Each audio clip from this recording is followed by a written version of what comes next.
Hãy subscribe cho kênh Ghiền Mì Gõ để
không bỏ lỡ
เป็นแฟน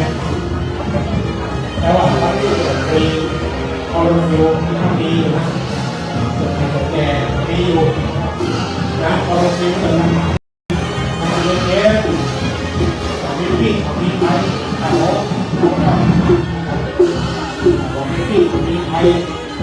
คือใต้เหนือสมภาพมีเรามาบ้างมีเรามาบ้างน่าจะให้ดูแลหน่อยมีเรามาบ้างมันยากงานยากลงมาในโลกในเฮาเนี่ยนะโลกในเฮาเรื่องของคนอื่นเรื่องของเราเรื่องของเรื่องนะเราต้องทุกข์ในสามเรื่องของเขาของลูกสุขภาพร่างกายเขาต้องใช้เรื่องของตัวมันเป็นไงบ้างผมบอกว่าไฟมันติดปากเกินคุณจะหาระยะนี้เจ้าว่าเราจะโกรธมาก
ว่าที่ในจุดนี้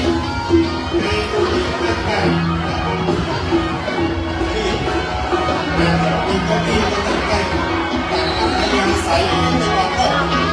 อัธยาศัยนี้ก็ได้โรงเรียนก็ได้ก็อาคารโรงเรียนเข้าไปนั่งได้อาคารโรงเรียนเข้าไปนั่งได้ก็ศาลาญาติโยมทั้งหลายตรงไปเลย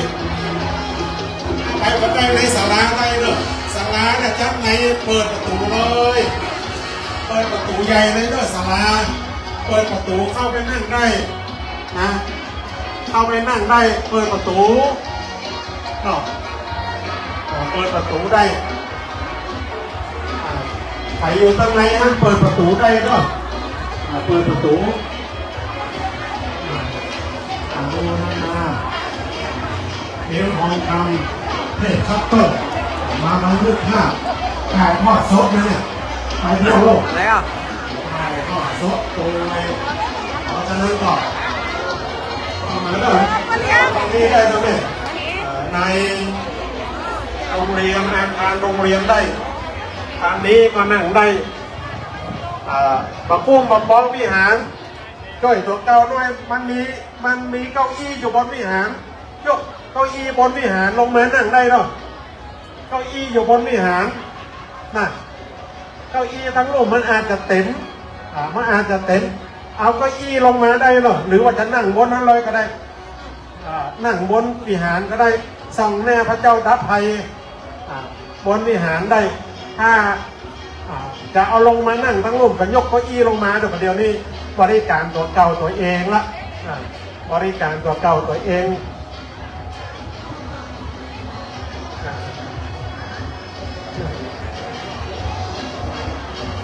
หมดแล้วนะ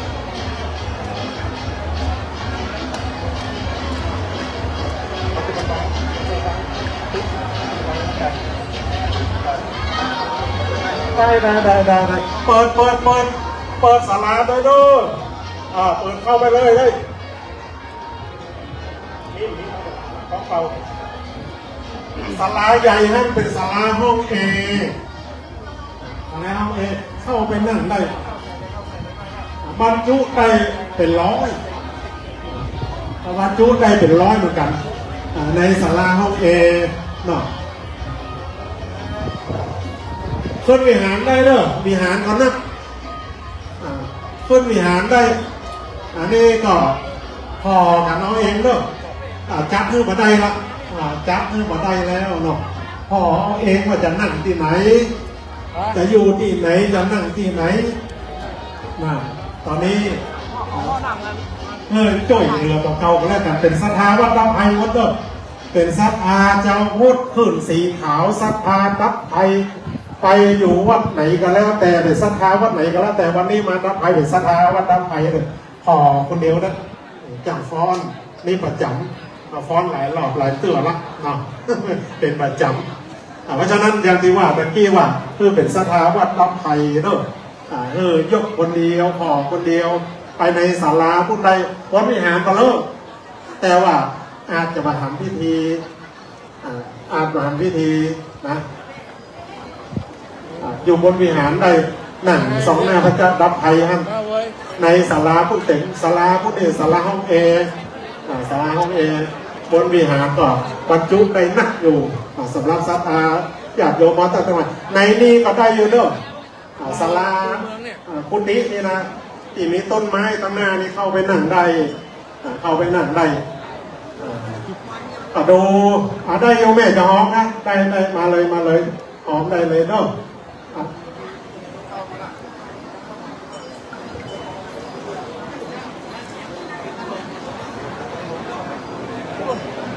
ดีกันลงใหม่ๆเลยแฟนหมอ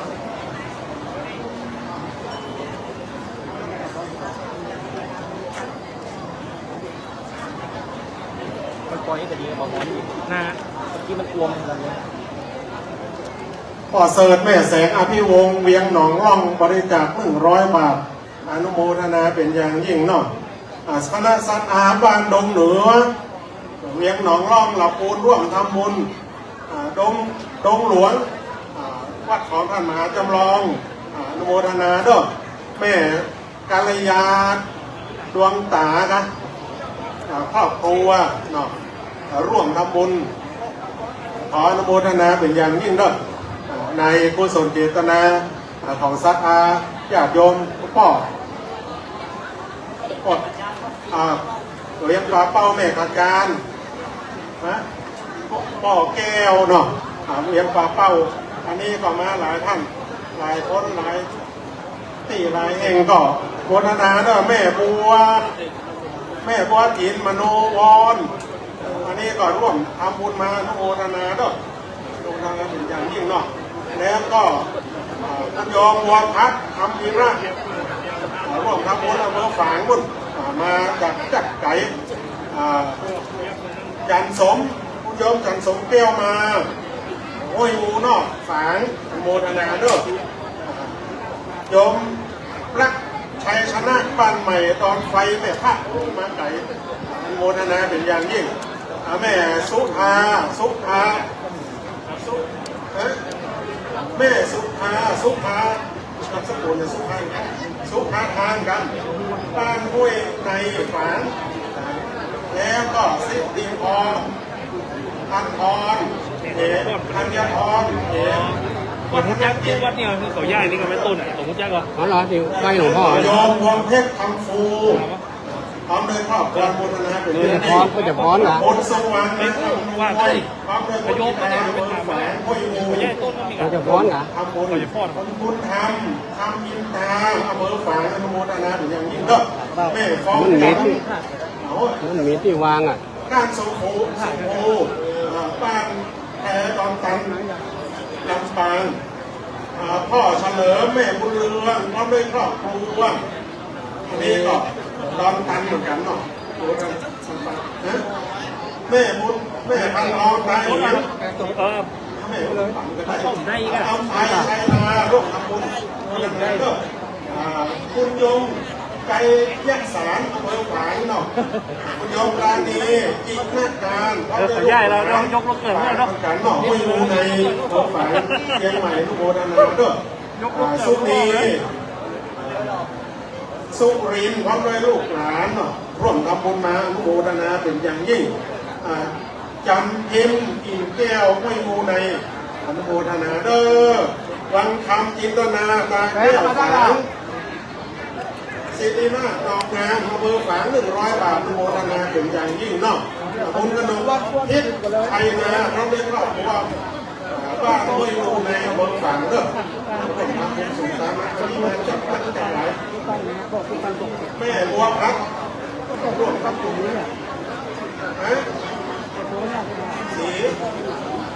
สีมวลเก้าลำปางเลิกมาเป็นคณะร่วมทำบุญอนุโมทนาในกุศลเจตนาของศรัทธาญาติโยมเจ้าภาพเข้าไปก่อนวันที่กูไปในโอกาสครั้งนี้เลยเนาะจะให้จะหอมจะทำบุญติดต้นเด้อถ้าไม่ได้อ่านชื่ออ่านนามก็ขอสมัยอภัยขอให้ใจศรัทธาญาติโยมทั้งหลายตั้งอกตั้งใจแล้วได้ทำบุญแม่แก้วมาพวงคำแม่ลาวันเสรีแก้วบ้านตันต้นแหนหลวงร่วมทำบุญโมทนาจะรำดูร่วมกันเหมือนกันร่วมทำบุญโมทนาบนบักองยุคาวงบุญเรืองต้นแหนน้อยอนุโมทนาเนาะแม่อมรแสนอ้ายต้นแหนหลวงสักกลางต้นแหนหลวงอนุโมทนานะสองเสียงใต้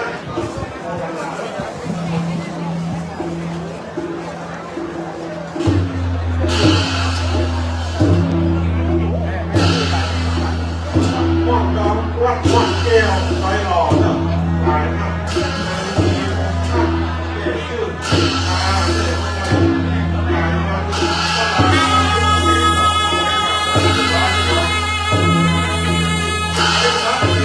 เ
รายนามรายชื่อ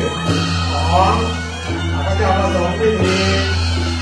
ในการเจริญพุทธมนต์นี้คนขอให้ด้วยซึ่งพระเดชพระคุณหลวงพ่อพระเทพสิงห์วราจารย์รองเจ้าคณะจังหวัดเชียงใหม่เจ้าวัดพระสิงห์วรมหาวิหารพระราชบุรีรองเจ้าคณะจังหวัดเชียงใหม่เจ้าวัดวัดสวนดอกพระอารามหลวงหลวงพ่อพระภาวนาธรรมาธิวัฒน์เจ้าคณะอำเภอเมืองเชียงใหม่เจ้าวัดวัดลำเพินตะโบตะลามพระประชานาบุรีเจ้าคณะอำเภอกัลยาณวัฒนาหลวงพ่อวันนี้หลวงพ่อได้เดินทางมาครับพระเดชพระคุณท่านเจ้าคุณพระสุธีวัฒนธรรมทิพย์ผู้ช่วยศาสตราจารย์ดรเจ้าวัดวัดอินทร์ถินตะเมืองพระสิทธิวัชิรานุกูลรองเจ้าคณะอำเภอเมืองเชียงใหม่วัดพระนาเจ้ารอยสุเทพพระครูบังคับเจ้าคณะการศรีวัดจัดตั้งการศรีเจ้าอาวาสวัดปู่เก่าพระโพธิศิลปิศเจ้าคณะตำบลหายาเจ้าอาวาสวัดท่าคำพระครูบังคับสุนทรกิจเจ้าอาวาสวัดโพธิ์คำตัวพระครูสุนทรขันติรัตน์เจ้าคณะอำเภอสัมปทองเจ้าอาวาสวัดศรีเกิดพระครูกิติชัยโมลีเจ้าอาวาสวัดเฉลิมเกียรติพระครูสุวิทย์โพธรรัตน์เจ้าอาวาสวัดไตรเพาะพระครูสุวัฒน์วรธรรมเจ้าคณะอำเภอเสมิงเจ้าอาวาสวัดงามเมงพระครูวิทิศาสนาธรผู้ช่วยศาสตราจารย์ดรรองเจ้าคณะอำเภอเมืองเชียงใหม่วัดพระสิงห์วรมหาวิหารพระครูเมียนาเมียนีสุตาธรเจ้าคณะอำเภอศรีภูเก็ต2เจ้าวัดวัดผาทองพระครูบัณฑิตวชิราพรดรเลขานุการเจ้าคณะจังหวัดเชียงใหม่เจ้าคณะตำบลท่าสาราหนองปลาท่าน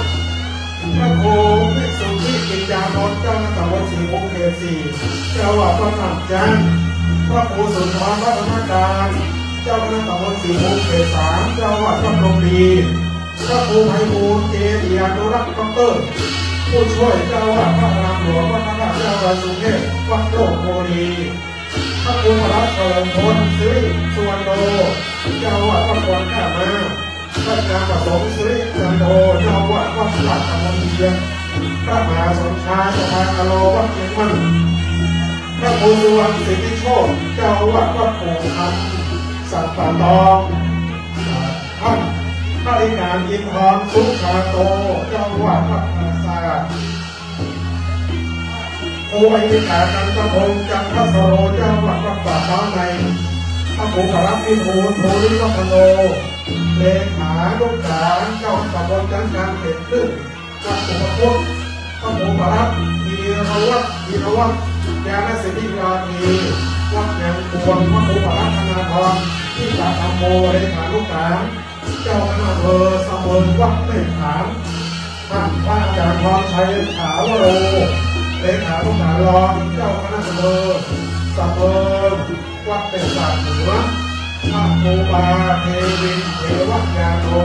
เจ้าอาวาสวัดศรีล้อมอันนี้รายนามของเจ้าประสงค์ทรงพิธีในการสวดขอ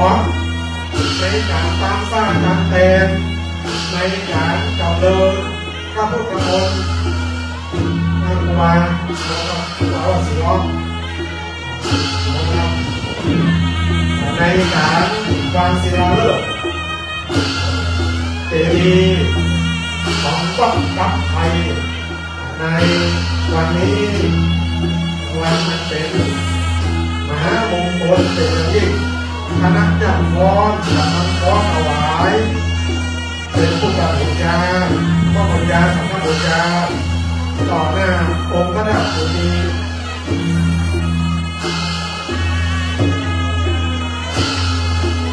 นี่คณะสัตยาจากป่าการเลิกนั่งอนุโมทนาเป็นอย่างยิ่งเลยกลับไปก่อน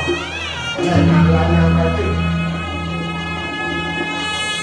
แม่บัวเอิงราชบุรุษจากจังหวัดลำปางฝากมาตามผ่านท่านอาจารย์มาขอขอบคุณเป็นอย่างยิ่งเนอะที่ได้มาร่วมทำบุญสุนทานในคราวหนารักวันนี้กลุ่มรถการโคกหัวช้างตู้ออดิวครับจากลำปางเนาะ ครับผมได้ร่วมทำบุญมาขออนุโมทนาขอบคุณเป็นอย่างยิ่งเนาะ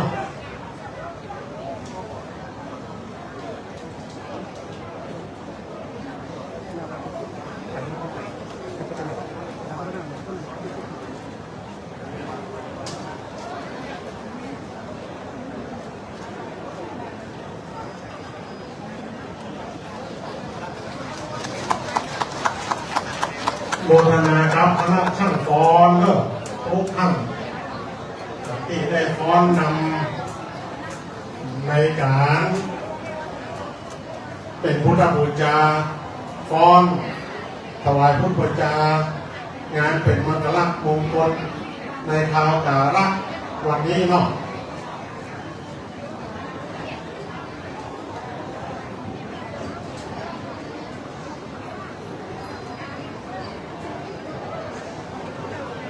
สาราญาติโยมส่วนนักเรียนตอนนี้เข้าที่แล้วเข้าที่แล้วตะกี้นี่กำลังจะเข้าที่อาจจะซับซ้อนวุ่นวายกันไปหน่อยนึงเดี๋ยวนี้มีที่นั่งที่รับรองส่วนนักเรียนก็เข้าที่เป็นที่เรียบร้อยนะเดี๋ยวได้เวลาก็จะเริ่มพิธีเนาะจะได้เริ่มพิธีในคราวกาลวันนี้ฝนน่าจะมาตกเอี้ยคนปล่อยไหมนะเรื่องของเทวดาหน้าคนหรอกถ้าหากว่าเดือนมีนาเมษาเนี่ยแน่เลยวันเดียวนี้อาจจะล่มหาจ้องหาล่มนะเนี่ยตอนนี้เรื่องของฟ้าฝนต่างๆก็เย็นสบายน้ำสีเขียวๆเรามาบริการนี่น้ำคลอโรฟิลเนอะไม่ใช่น้ำหวานน้ำคลอโรฟิลฉันได้ดื่มได้คลอโรฟิลจากบริษัทที่ได้มาตรฐานตัวนะบริษัทที่ได้มาตรฐานตัวคลอโรฟิลแต่ว่าขวดนั่นก็ขวดคลอโรฟิลก็เนาะคลอโรฟิลน้ำดี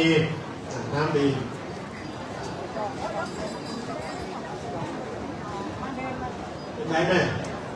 มาได้มาไข่หอมก็หอมได้เลยโอ้นะเด้อก็สอนแม่สอนทำความลึกความเลยครอบครัวเด้ออย่างนี้ที่ผมมีชื่อที่บ้านตรงเหนือมันบอกว่าสักบ้านตรงเหนือแล้วก็อุตสาห์12,000เนาะแต่พวกทำบุญมาอนุโมทนาเป็นที่นานี้พระเดชพระคุณพ่อพระราชบุรีเดินทางมาถึงแล้วครับเจ้าอาวาสวัดสวนดอกพระรามหลวงรองเจ้าคณะจังหวัดเชียงใหม่นิมนต์ครับเดี๋ยวนะคุณหลวงพ่อเข้าไปกัน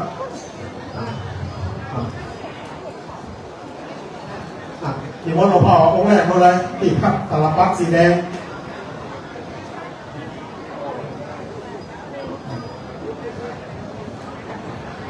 มาใครจะทำบุญออกได้แม่บุญสีตา12,000บ้านไร่ดงเหนือเลี้ยงหนองร่องอำเภอป่าซาง200 บาทโฆษณาในกุศลเจตนาในครั้งนี้เนาะจะร่วมทำบุญสมทานมาในครั้งนี้ท่านอาจารย์ครูลอง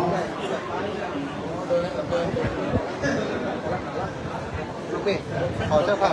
ครับผมประธานปืนสีขาววิทยุชุมชนเพื่อธรรมะพระครูอภิวัตรวิกรมรองเจ้าคณะอำเภอร้อยหล่อเจ้าอาวาสวัดปากทางสามัคคีประธานเจริญสัพพาวัดดับไฟไปอยู่ห้างครอบครัวนึงประกอบไปอยู่เนี่ยป้าป้าไหนเนี่ยชื่อคนแม่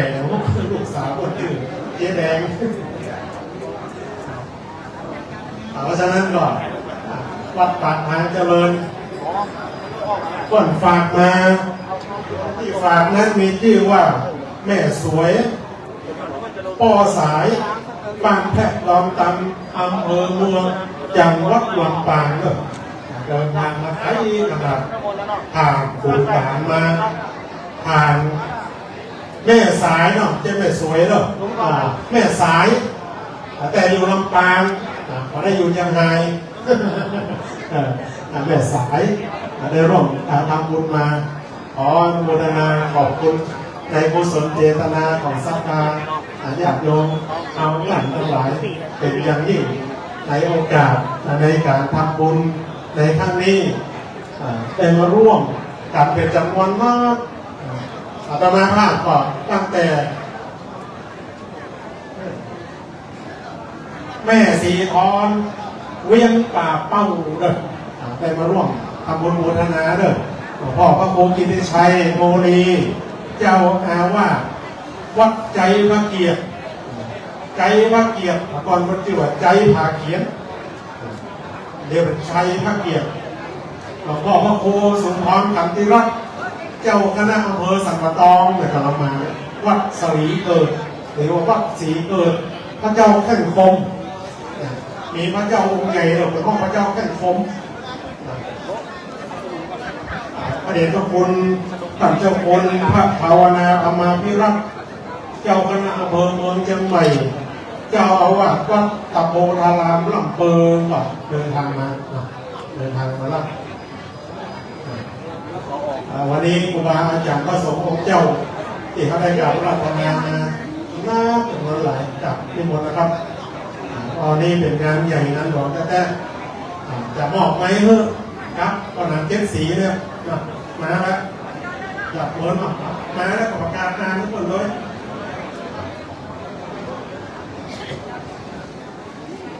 ครับขอน้อมแด่พระพุทธสูงรำพระธรรมวันสูงทรงพระสงฆ์ผู้ประเสริฐกับจึงก่อนเกิดครบเป็นพระรัตนตรัยกราบแต่ใต้ไวยสาพุทธปฏิปาสาพุทธเจ้าเก่าใหม่ใหญ่น้อยนะครับพร้อมทั้งเมตตาบารมีธรรมในพระเดชพระคุณหลวงพ่อพระเทพสิงหวราจารย์ดร.นะครับรองเจ้าคณะจังหวัดเชียงใหม่กับเจ้าวาดวัดพระสิงห์วรมหาวิหารกับพระมหาเถราโนเถระเจ้าคณะพระสังฆาธิการนะครับพระสงฆ์องค์เจ้าครูบาอาจารย์สังฆเถระทุกรูปนะครับขอถวายการต้อนรับด้วยความเคารพนอบน้อมนะครับ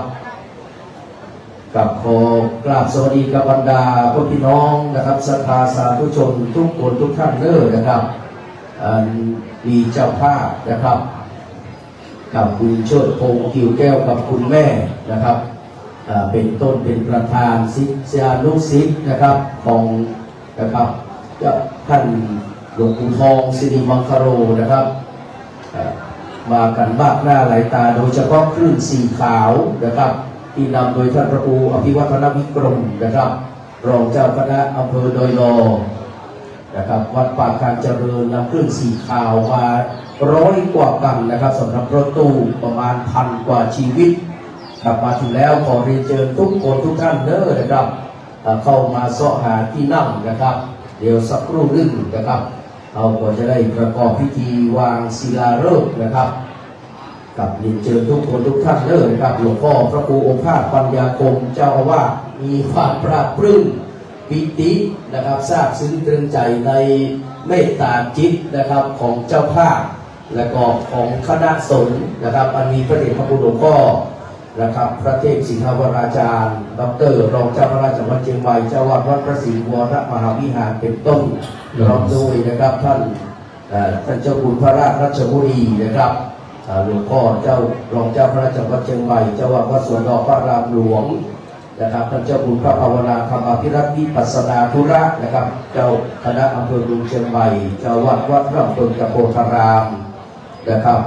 และก็ครูบาอาจารย์สังฆเถระทุกรูปเนื้อนะครับกราบไหว้สารัตนานะครับขอปฏิโมทนาครับขอบคุณพระแก้วเจ้าทั้ง3 ประการอันมีพระพุทธพระธรรมพระสงฆ์ไว้เป็นสรณะที่เพิ่มของหมู่เฮาเจ้าข้าศรัทธาทั้งหลายขอถวายความเคารพ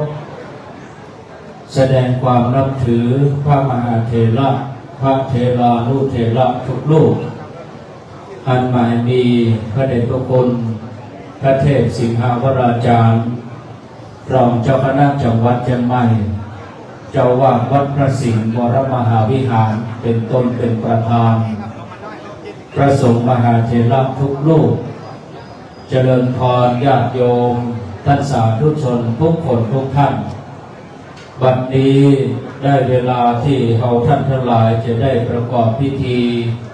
วางศิลาฤกษ์เจดีย์วัดดับภัยพระสงฆ์ท่านนั้นจะได้เจริญพระพุทธมนต์บัดนี้สมควรแก่เวลาก้าวกระผมขอกราบพระรัตนาพระเดชพระคุณพระเทพสิงหาวราจารย์รองเจ้าคณะจังหวัดเชียงใหม่เจ้าวาดวัดพระสิงห์วรมหาวิหารกราบพระรัตนาพระเดชพระคุณได้เป็นประธานจุดธูปเทียนบูชาพระรัตนตรัยณโต๊ะหมู่บูชาขอกราบพระรัตนาครับเจิญศรัทธาญาติโยมทั้งหลายได้ตั้งอกตั้งใจประนมมือพร้อมกันณบัดนี้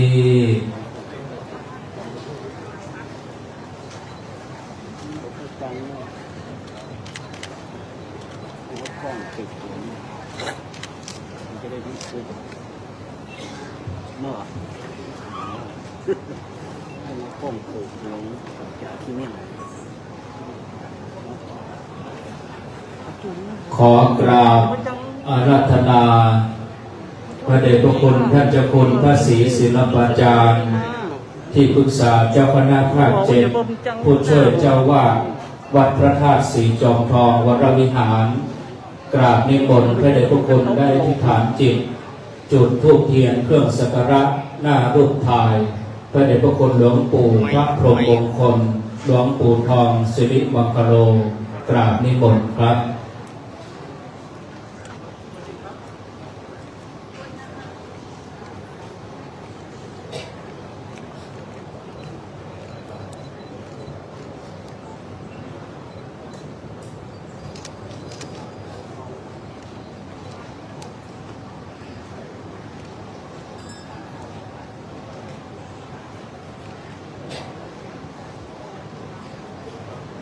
ขอเจริญพรเชิญคณะเจ้าภาพจำนวน9ท่านตามลำดับดังต่อไปนี้ได้จุดเทียนมงคล9เล่มเล่มที่1ขอเชิญคุณเชิดพงษ์กิ่วแก้วตัวแทนของคุณแม่จันฟองกิ่วแก้วในนามคณะศิษยานุศิษย์พระเดชพระคุณหลวงปู่ทองสิริมังคโลขอเจริญพร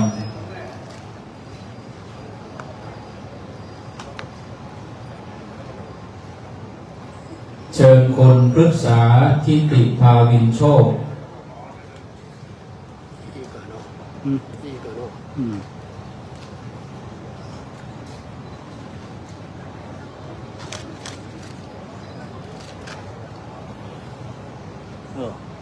คนน้ำเพชรกิ่วแก้วคนให้ชัดละแต่เป็นห้อนเต็ม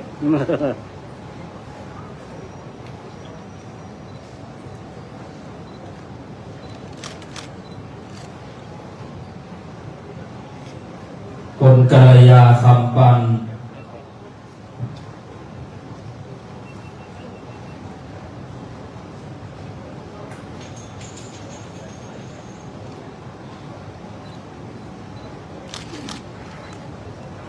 คนยุทธศาสตร์จันทร์ศรีวงศ์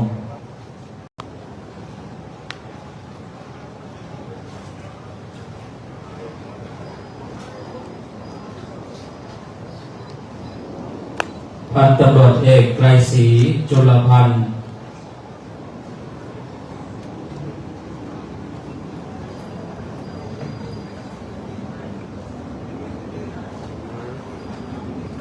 ขอเจริญพรเชิญรองศาสตราจารย์นายแพทย์สมศักดิ์ชาววิสิตเสรีคณบดีคณะแพทยศาสตร์มหาวิทยาลัยพะเยาขอเจริญพร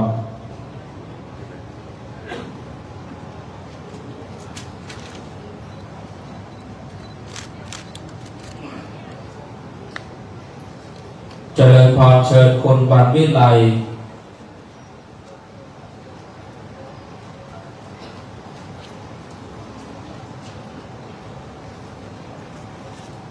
ไปสันไซมูลเนี่ยสันไซตันก่อนมาทันน่าไปแทน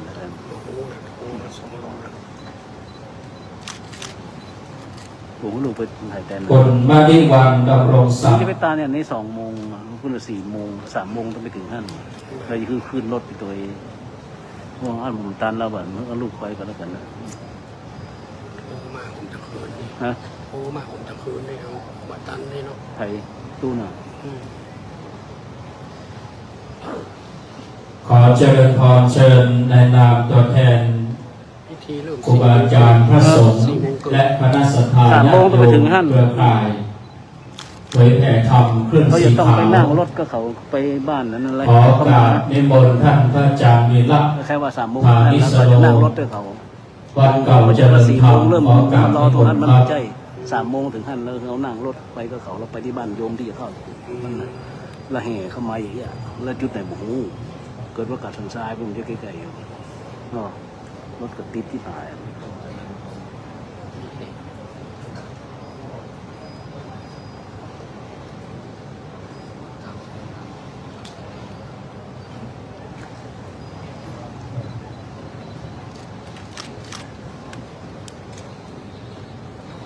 เจริญพรเชิญคุณเชิดพงษ์กิ่วแก้ว ได้ประเคนพานขันศีลที่ประธานสงฆ์และจุดเทียนที่บาทน้ำมนต์พร้อมกันขอเจริญพร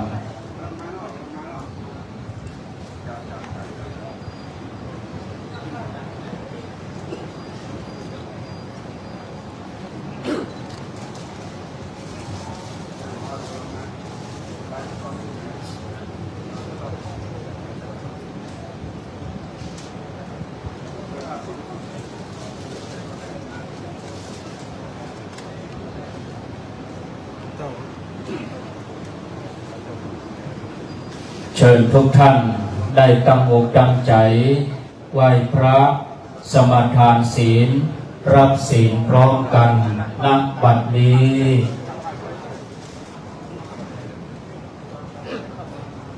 ทุกท่านไหว้พระสมาทานศีลยิมินาสการเนะพุทธังอภิปูชยามะยิมินาสการนะธัมมังอภิปูชยามะยิมินาสการนะสังฆังอภิปูชยามะอะระหังสัมมาสัมพุทโธภะคะวาพุทธังภะคะวันตังอภิวาเทสวากขาโตภะคะวะตาธัมโมธัมมังนัมมัสสามิสุปฏิปันโนภะคะวะโตสาวกสังโฆสังฆังนะมามิมัจยังพันเตติสัรเนนะสหปัญจศีลานิยาจามะตุติยัมปิมัจยังพันเตติสัรเนนะสหปัญจศีลานิยาจามะ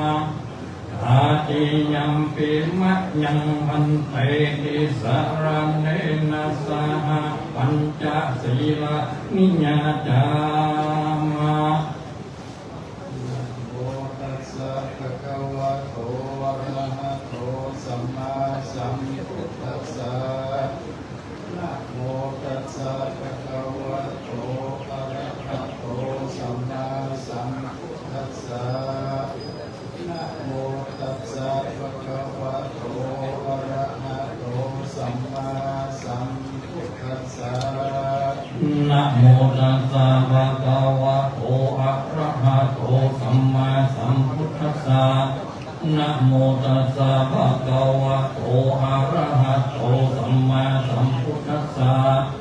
นะโมตัสสะภะคะวะโตอะระหะโตสัมมาสัมพุทธัสสะ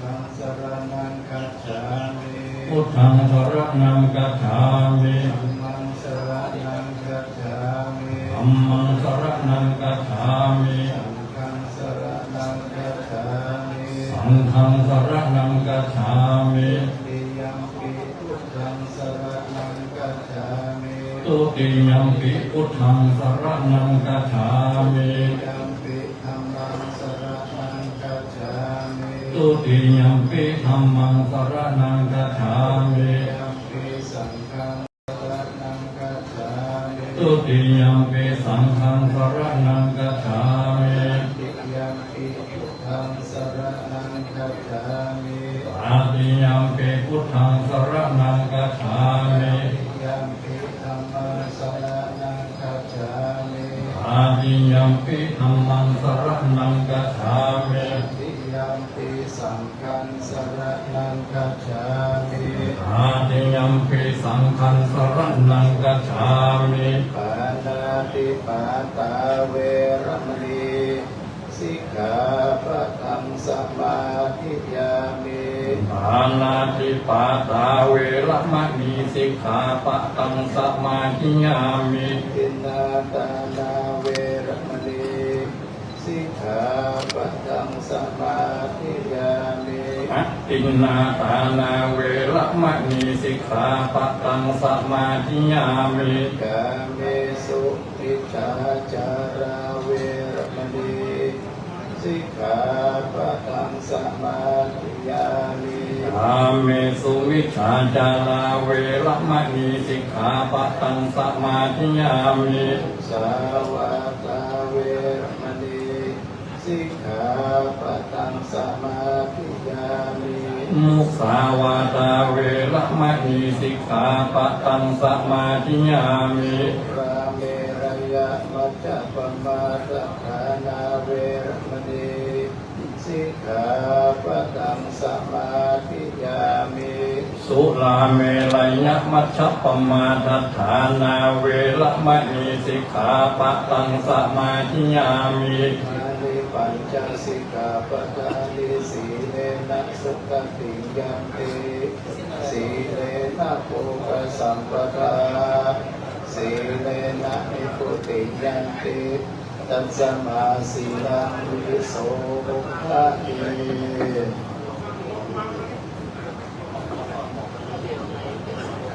ครับต่อท่านครูประหลัดประถมพงศ์ได้กราบนิมนต์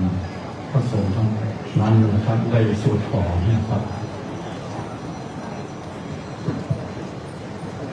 ต่อไปจะเป็นการสูดถอน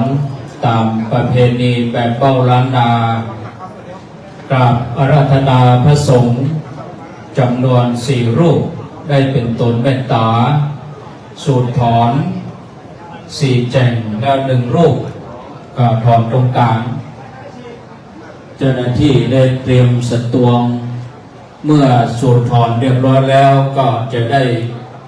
กราบนิมนต์ครูบาอาจารย์ได้เจริญพระพุทธมนต์ตามลำดับต่อไป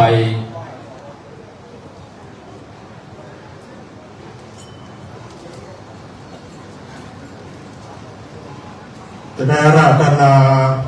ครูบาอาจารย์พระเจ้าพระสงฆ์จำนวน5 รูปในการสืบในการสวดถอนแบบเป่าโบราณล้านนาบ้านเฮานะครับ รูปแรกกราบอาราธนาพระเดชพระคุณพ่อพระราชรัชมุนีรองเจ้าคณะจังหวัดเชียงใหม่เจ้าอาวาสวัดสวนดอกพระอารามหลวง รูปที่ 2พระเดชพระคุณพระภาวนาธรรมาภิรัตน์เจ้าคณะอำเภอเมืองเชียงใหม่เจ้าอาวาสวัดลำเปิงรูปที่ 3พระครูอดุลศรีรกิจเจ้าคณะตำบลหายาเขต1เจ้าอาวาสวัดภาคธรรมรูปที่ 4หลวงพ่อพระครูประภัตธรรมรังสีครูบาเจ้าจันทรังสีวัดปู่เต่ารูปที่ 5พระครูสุวิมลธรรมรักษ์เจ้าอาวาสวัดลอยเคราะห์นะครับนิมนต์ครูบาจันทรังสีได้ขึ้นขันตั้งประเคนขันตั้งให้ครูบาเด้อ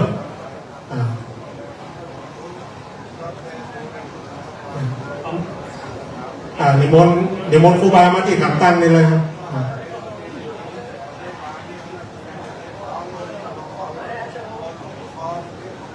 ก็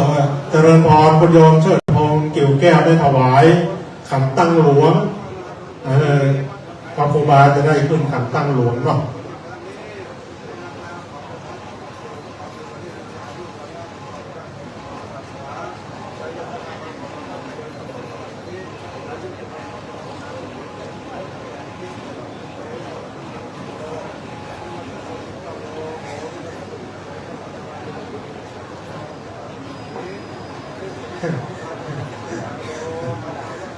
ถอน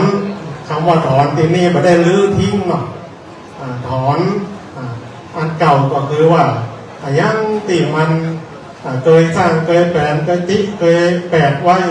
ก็จะได้ทำพิธีถอนแล้วก็จะก่อสร้างอันใหม่เพื่อเป็นสง่าราศีอุกพศาสนาเป็นติสักการะปูจาของเฮาเจ้าพุทธันทั้งหลายบอกว่าจะเป็นบรรพชิตคือเลยฮะทั้งหลายที่เคารพนับถือในพระรัตนตรัยพระพุทธพระธรรมพระสงฆ์เป็นสรณะที่เพิ่มที่อาศัยอันสูงสุดก็จะเป็นที่สักการะบูชากับไว้สืบไปแล้วก็จะเป็นที่ทัศนศึกษาของผู้คนทั้งหลายต่างชาติต่างภาษาเปิดมาแล้วก็จะได้มาในการทัศนศึกษาต่อคอย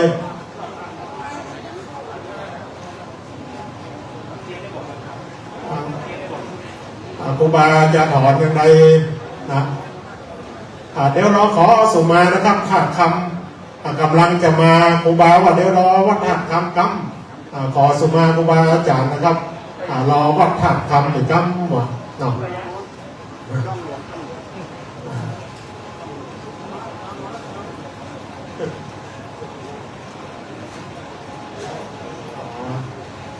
เพราะว่าในนิกานิมนต์นั้นก็นิมนต์ประมาณบ่ายสองตะกี้ได้ประกอบพิธีไหว้พระคาบศีลอย่างต่างๆก่อนบ่าย2 โมงเพราะฉะนั้นก็นิกาได้ออกไว้ว่านิมนต์บ่าย2 โมงก็เดี๋ยวรอกันเนาะในการตีจะสื่อสวดถอนอันนี้เป็นประเพณีเก่าโดยเฉพาะอย่างยิ่งคนเมืองคนล้านนาตั้งเหนือบ้านเฮาเนี่ยในอาจารย์ล้านนาเชียงใหม่ลำปางลำปูนก็จะมีการสวดถอนนะก่อนที่จะสร้างจะแปลงจะรื้ออย่างก็แล้วแต่ที่เฮาเขาหลบนับถือเฮาไปใจไปซอยมาก่อนที่จะทำพิธีก็เพื่อมันเป็นมังคละมงคลสืบไปความเชื่อประเพณีอันดีอันงามถ้าบ่ดีบ่งามมันก็สูญหายไปอันที่มันดีมันงามมันเป็นสิ่งที่ดีแล้วคนถึงได้สืบทอดกันมา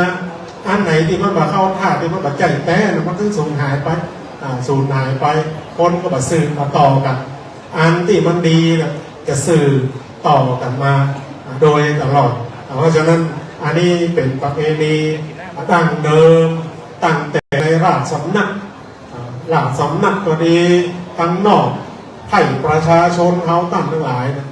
ก็จะรักษาประเพณีอันดีอันงามเอาไว้ความดีความเชื่ออันเป็นสิ่งที่ดีแล้วโบราณเปิดได้รักษาสืบไว้สืบมาขณะนี้ท่านหลวงพ่อพระครูอดุลศรีลกิจก็กำลังเดินทางมาแล้วเดินทางมาถึงวัดดับไทยที่นี่แล้วกราบพระราชนานะครับเพราะว่าจะประกอบพิธีในการสวดถอนก่อนสวดถอนแล้วก่อนการสวด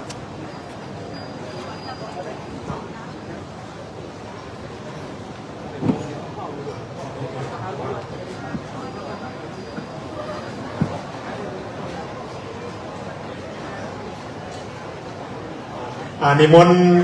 หลวงพ่อพระโคดุลศิลกิจครับในเจ่งพระธาตุในมุมพระธาตุเลยนะครับแต่เจ่งพระธาตุในมุมพระธาตุ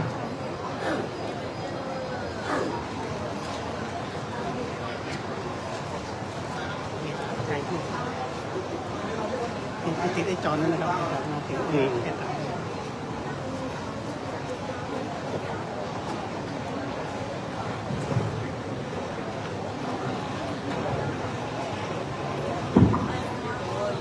เทสเทส สาธุพันเตชาแด่พระสังฆเจ้าทั้งหลายชุดตนองค์มีพระเดชพระคุณนั้นคุณพระเทพสิงห์พระอาจารย์รองเจ้าคณะจังหวัดเชียงใหม่เข้าพร้อมกับด้วยพระมหาเถรานุเถระเจ้าชุดตนองค์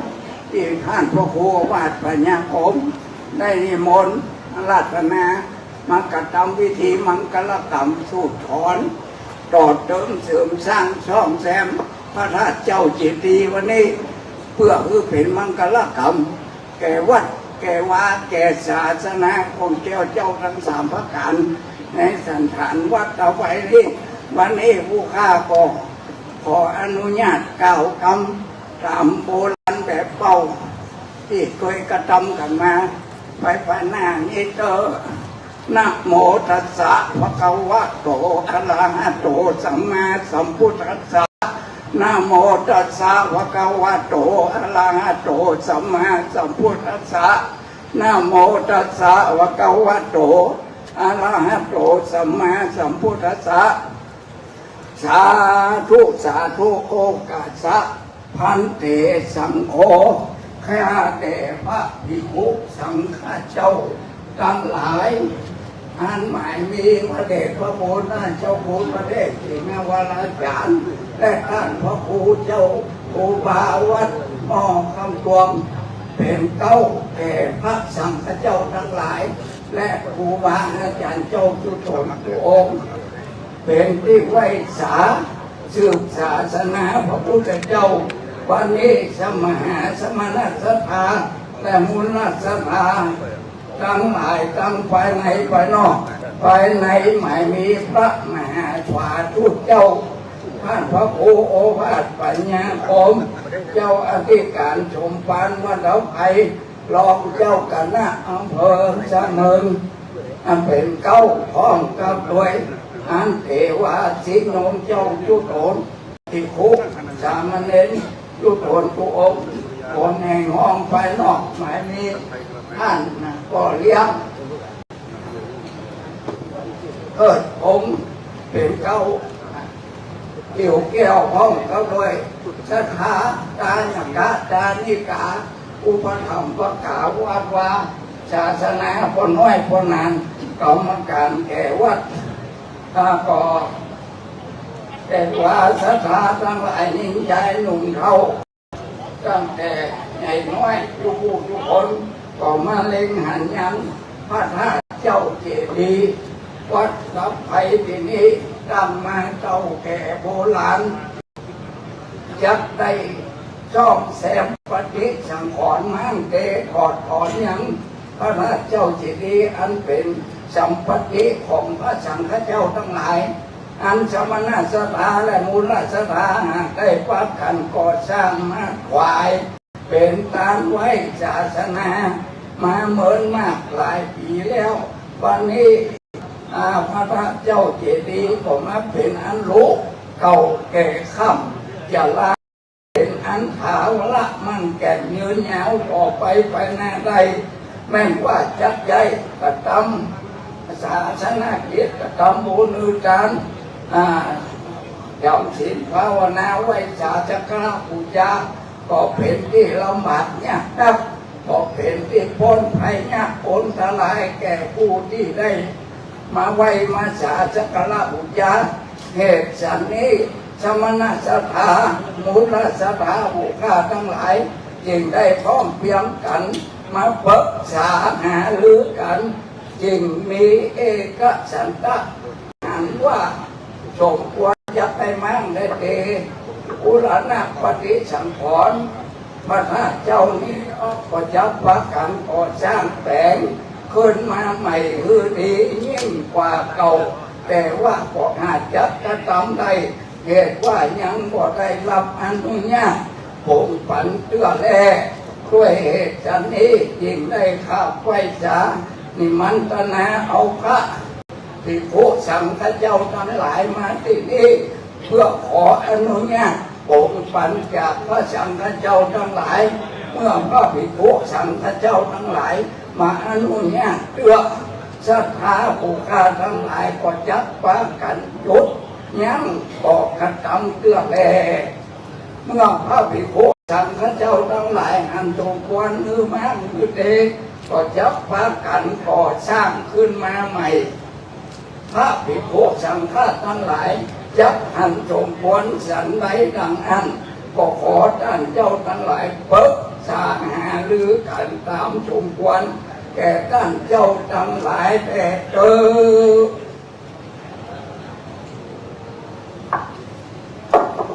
สุนาตุเมพันเถพระสังฆเจ้า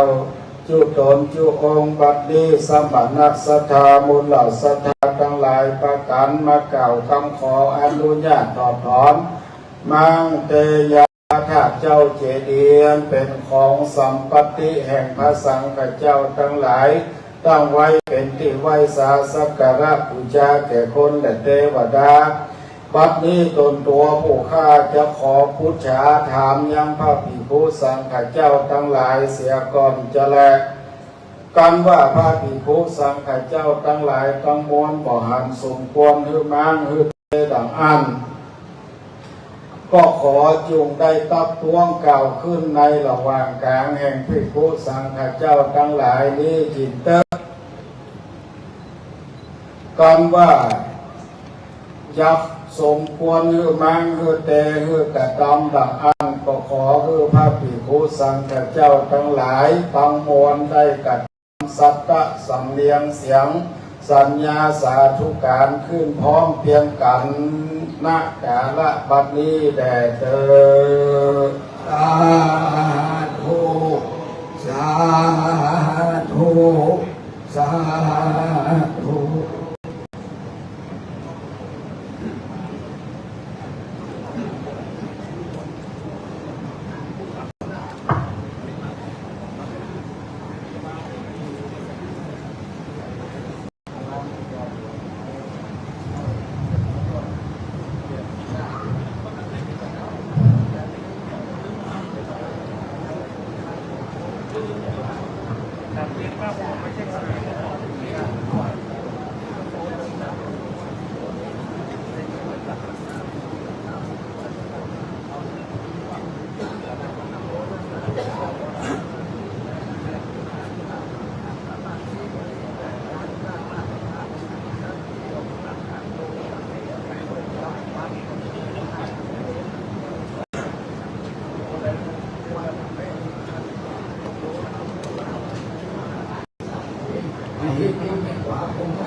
นะโมตัสสะโตสัมมาสัมพุทธัสสะนะโมตัสสะภะคะวะโตอะระหะโตสัมมาสัมพุทธัสสะนะโมตัสสะภะคะวะโตอะระหะโตสัมมาสัมพุทธัสสะอัฏฐาระเขมหาเจติยะอารัมมังสัจเจนะอุลกะโตสัมพินทัตตปังสุนาตุเมพันเตสังโฆนะอสังวิสุโลอะปุสะภูภะสุวรรณภูมิกัตวาโสนุตตะรามหิทธิกาปิสาเจวะมหิทธามิตวาพมัจจลังอาเตสโยอะปุสะภูภะนาเปจกังสัพพะพันดานังกะขะกะขังะคัจฉะญาธิสังคัสสะโมอสังวิสุโลปุสะภูภะโมเปจตังสัพพะพันดานังจัสสะจัสสะญะปันตะกังลังสังโฆปุตตะสังวิสุโลอาปุสะภูภะปุตเปจตังสัพพะพันดานังตถาตถานะอาลามมะพุทธโลปะโตสัสสะมหาเจติยัสสะทาอาสังวิสุโลปุสะภูภะทาเปจตังสัพพะพันดานังตถาตถานะอุตตรายะญะอาสังวิสุโลปุสะภูภะญะเปจตังสัพพะพันดานังญะระละวะสังหะละเอสาญติสุนาตุเมพันเตสัมโฆอะสังวินะอาสังวิสุโลอะปุสะภูภะนะเปจตังสัพพะพันดานังกะขะกะขังะอารามะพระพุทธรูปโตสังมหาเจติยังโมอาสังวิสุโลปุสะภูภะโมเปจตังสัพพะพันดานังจัสสะจัสสะญะ พุทธะทิธรรมสังนิสุโนสุสาพุทธะธรรมเป็นจักตังสัพพะพันธังนังตถาตถานะญาโตกาชายัสสายัสสะมัตโตมาสังนิสุโนสุสาพุทธะมาเป็นจักตังสัพพะพันธังนังตถาตถานะธรรมติญาสังนิสุโนสุสาพุทธะญาเป็นจักตังสัพพะพันธังนังญาละละวะสหะละอามลามะเจติยะโตสัสสะนักสังวิโสโลปุสังภะนักเป็นจักตังสัพพะพันธังนังกะขะกะขะงะอุปโลโสโมอะสังวิโสโลปุสังภะโมเป็นจักตังสัพพะพันธังนังจักฉะจักสัญญาโสตุนะหัสสะยัสสะนะคัมมติสังอะสังวิโสโลปุสังภะสังเป็นจักตังสัพพะพันธังนังตถาตถานะคามสังโสโลปุสัพพะกามุปัสสกะอุปาสิกามุลกะโตสังฆาเป็นจักตังสัพพะพันธังนังตถาธรรมะคัมมติสังคัสสะตัสมาตุนิเอวะเมตังภรยามิสุนาตุเมพันเตสังโฆอัญญังสังฆสันตกังจินะโหรานะเจติยะพุทธรูปังสัพปนิกะโตสังสะพยังยติสังฆสัพพะตะกัลลังสังโฆสันตกังจินะโหรานะพุทธรูปังเจติยะโตสังสะพยังพุทธะยะเอสายติสุนาตุเมพันเตสังโฆอัญญังสังฆสัมปตังจินะโหรานะพุทธรูปังโตสังสะพยังพุทธะติยัสสายัสสะมัตโตจินะโหรานะพุทธรูปังเจติยะโตสังสัพพยังขมติสังฆสันตตังจินะโหรานะพุทธรูปังโตสัสสะเจติยะสัสสะสัพพยัสสะอุภะอุทธโลโสตุนะมัสสะยัสสะนัคขมติโสภาสยะอุทธโลโสจินะโหรานะพุทธรูปังโตสังเจติยะโตสังสัพพยังสังฆะสังเกนะขมติสังคัสสะตัสมาตุนิเอวะเมตังทาปัญญามิสมาติสมุหกตาสมุหสีมาสมุหนายะญะถอนญะลุตตมาญะสายะพุทธังมุรุสวายสมุหนะสมุหนาตาสมุหสีมาสมุหนายะญะเถิดญะถอนญะถอนญะรูปญะไม้นายะสายะถิทังมุรุสวายสมุหนาทิสมุหนาตาสมุหสีมาสมุหนายะญะเถิดญะถอนญะถอนญะรูปญะไม้นายะถิทังมุรุสวายกาลนิยมัทธกุศเลนะยันตังสันตังปัทังอาภิสัมเมจัสสะโคจุจัสสุโหสุจัสสุวะโจจัสสะพุทโธอนาติมานิสันตุสะโคจัสสุภาโลจะอาภากิโจจัสสัลลาหุกาวุเทสันตินดาริโยจะนิปะโกจาปะกะโพกุเลสุวานานุขิโทนะจะพุทังสมาจาเลกินเจเจนะวิโยปะเลอุปวัฏยุงสุขีโนวาเขมิโนตุสัพเพสัตถาภวันตุสุขีตัตถาเยเกจิวะปนาพุทธทิตาสาสุเขโนวาเขมิโนตุสัพเพสัตถาสุขีตาอุตุทุกขตังสุขีโนวาเขมิโนตุสัพเพสัตถาสุขีโนวาเขมิโนตุสัพเพสัตถาสุขิจิปานาพุทธาทิตาสาวะถาวะลาวะอานาวะเสสะทิกาวะยิมาหันตาวะมัชฌิมามัสสกาตุการุลาทิทาวะเยจาทิฏฐาเยจาทุเลวะสันติอวิภูเลปุตตวะสัมภเวสีวะเปรียบเป็นสัตว์วันตุสุญ จิตานานาปโลปัลังอิโกเพทานาติมันเยทากาจินังอิติเปียโพชนาปฏิลาสัญญานัญญามัญญาสัตตุขามิสยามากายถาติยังพุทธังอายุสายกาพุทธมโนละเขวังพิสัพพะพุเดสุมานะสัมภาวะเยหะปาริมานังเมตัญจะสัพพะลูกัสสมิมานะสัมภาวะเยหะปาริมานังอุทังอโตจะตินิยัญจะอาสัมปะทัง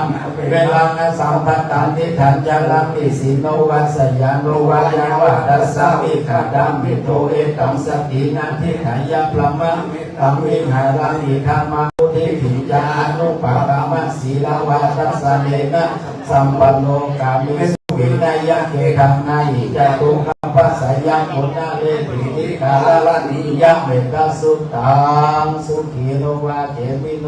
ตุสัพเพสัตตาภวันตุสุขิตัตตาเอจิปันนาพุทธทิตาสาวะทาวันลาวะอันนาวะเสสาติกาวะเยมหันตาวะมัชฌิมาลสักกะอนุกาตุลาทิทาวะเยจาอาทิทาเยจาตุเลวะสันติอาวิปุเรพุทธวะสัมภเวสีวะสัพเพสัตตาภวันตุสุขิตัตตาปะโลภะลามิภูเพทะนาติมัญเยทาทาปะจินังขิจิเปียโลสานาปฏิกาสัญญานัญญามัญญาสาทุกามิสยามัตถายาถานิยังพุทธังอายุสาเอกาพุทธมานุระเขวัมพิสัพพะพุทธสุมานะสัมภาวะเยอปาติมานะเมตตัญจะสัพพะโลกัสสมิมานะสัมภาวะเยอปาริมานะอุปาทิยัญญาสัมภะธังอเวลังสัมปะตะขันจลานิสุโนวาสยาโนยวัตตสามิขตามิโทเอตังสติงอธิทายาพระมะตัมมิหารังอิธัมมังอุทิภิจานุปากามะศีลาวาตัสสะเลนะสัมโภกะ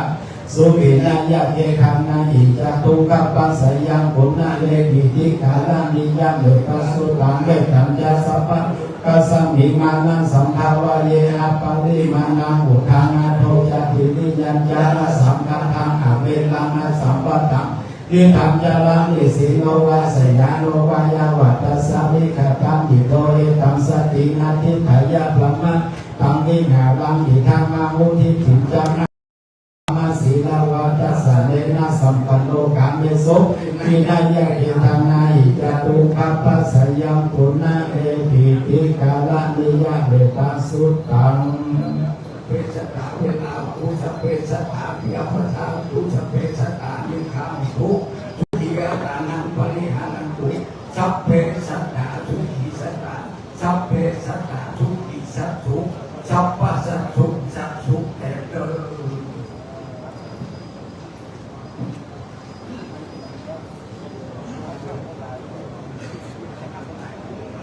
ต่อจากที่พอดี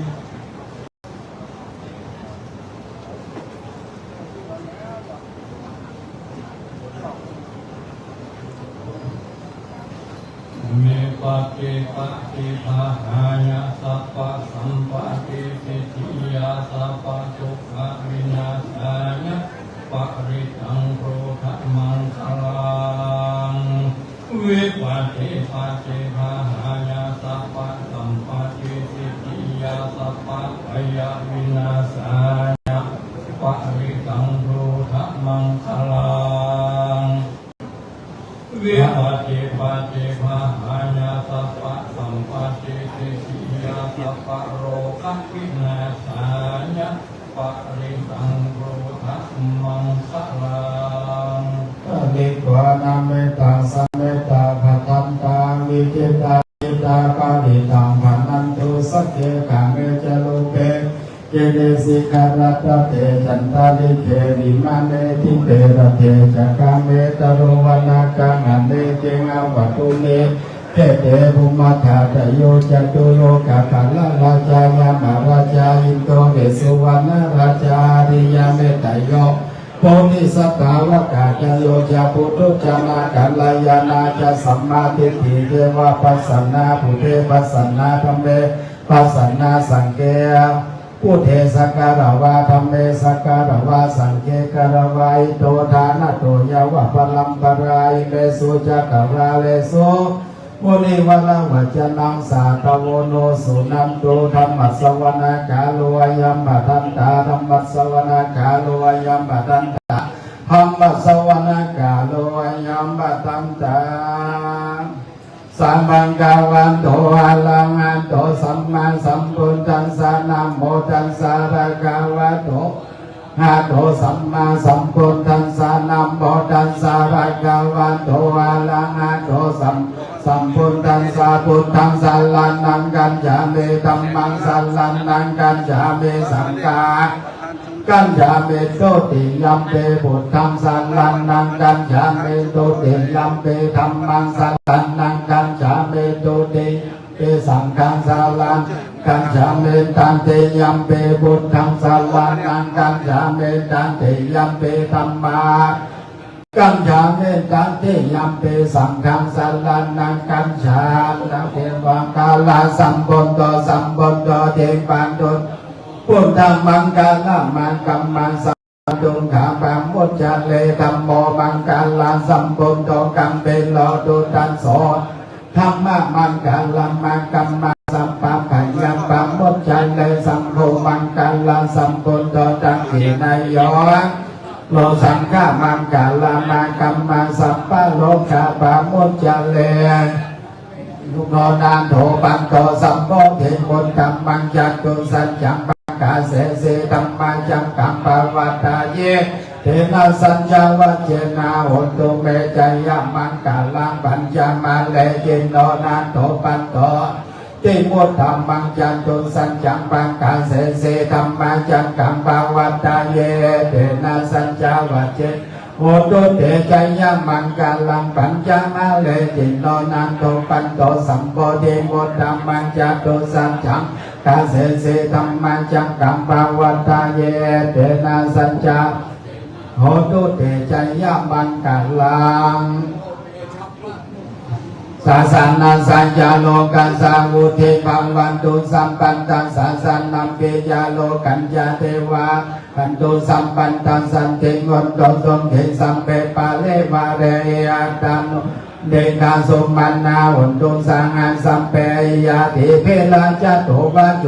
โตวะมนุสสะโตวะมนุสสะโตวะอังคิโตวะอุตตะกะโตวะเปสัจจโตวะกันโนกะโตกันตังกะโตวะนักขันตะโตวะจันนปัตตะโลกะโตวะสัทธมะโตวะสันติเยโตวะอันสัมโพเรสะโตวะจันตังอันเทอันสัมเมกังโกนังกุงกุลังอาเวเจกัมมังเดสัมปะเทเตสัตตะลัสสะสุกะละมะหิสายังกะลังกาสะเทเรนันนาภยะโตวะนานาโลกะโตวะนานาอุปัตตวะ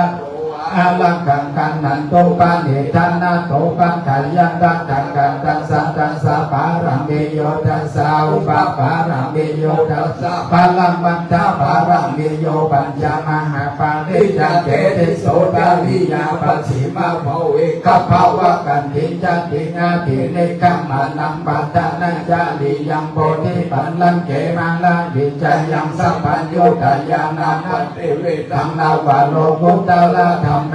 สัมเปติเมพุทธังปุเนอาวัจจิตวะเวสาวิยาทิสุปะกาลันตะเลสุติยามาลาติปาลิตาลุนโตอายัสสมาอานันตะเทโรทิยาคัลุญญาจิตตังอุปัฏฐาเปตวากุติสันตังสามัสเสสุจังกวาเดสุเทวตายัสสานัปฏิกังหันเตยัญจาเวสาลิยัมโปเลโลกามานุสาตุมิกาสัมโพตันเตวิธรรมปัญญังคิปัมมันตาลาตาเปเส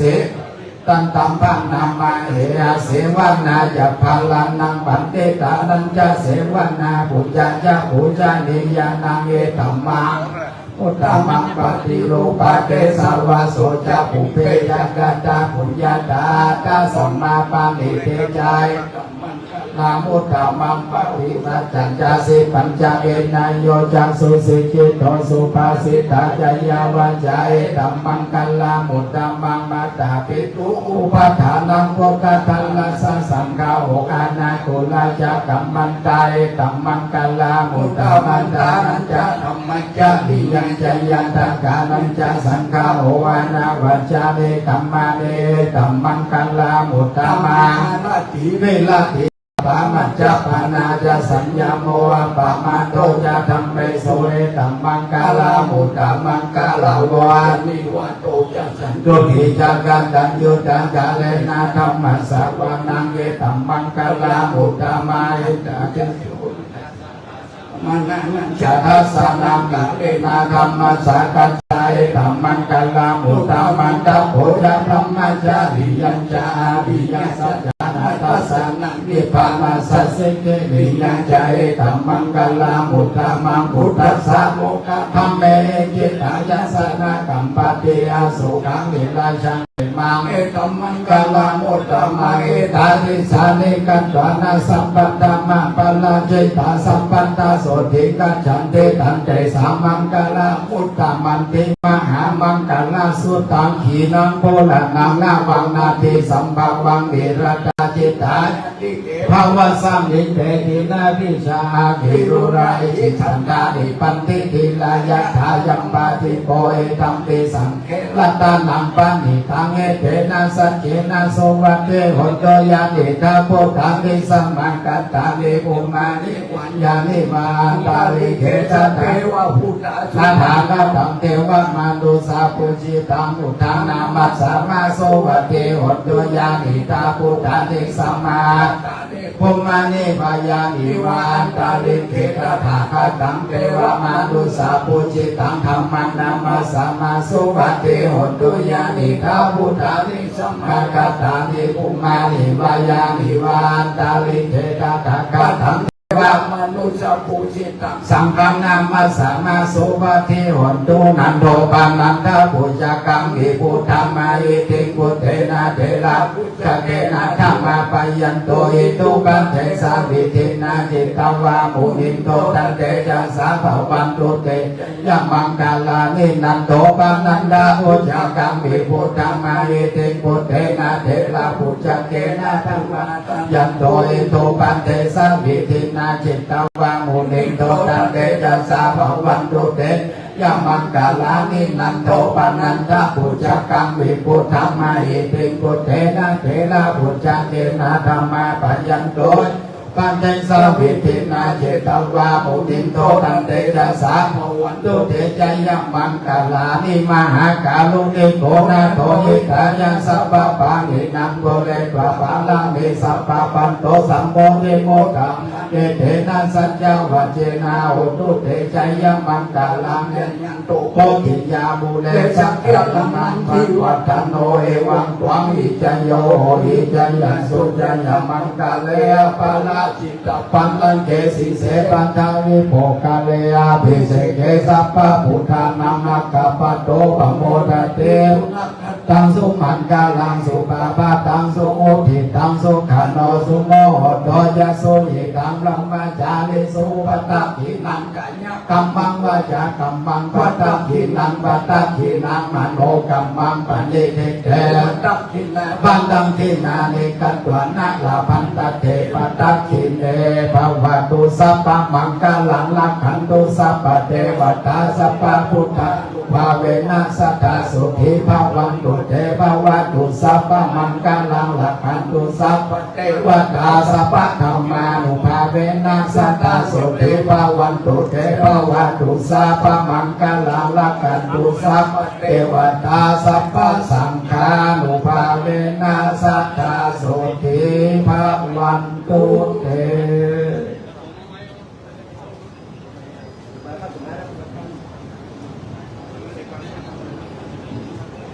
ต่อไปจะได้การสร้างการแต่งรักษาจารีตทิศหอยเนื่องจากว่าเจดีย์นี้เป็นน้ำมือเก่าเนาะนะครับฝีไม้ลายมือของคนที่เปิ้ลอาจจะล่วงลับดับขันไปแล้ว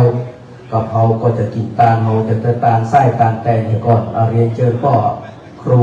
มานพเด้อที่หมด เชิญครับ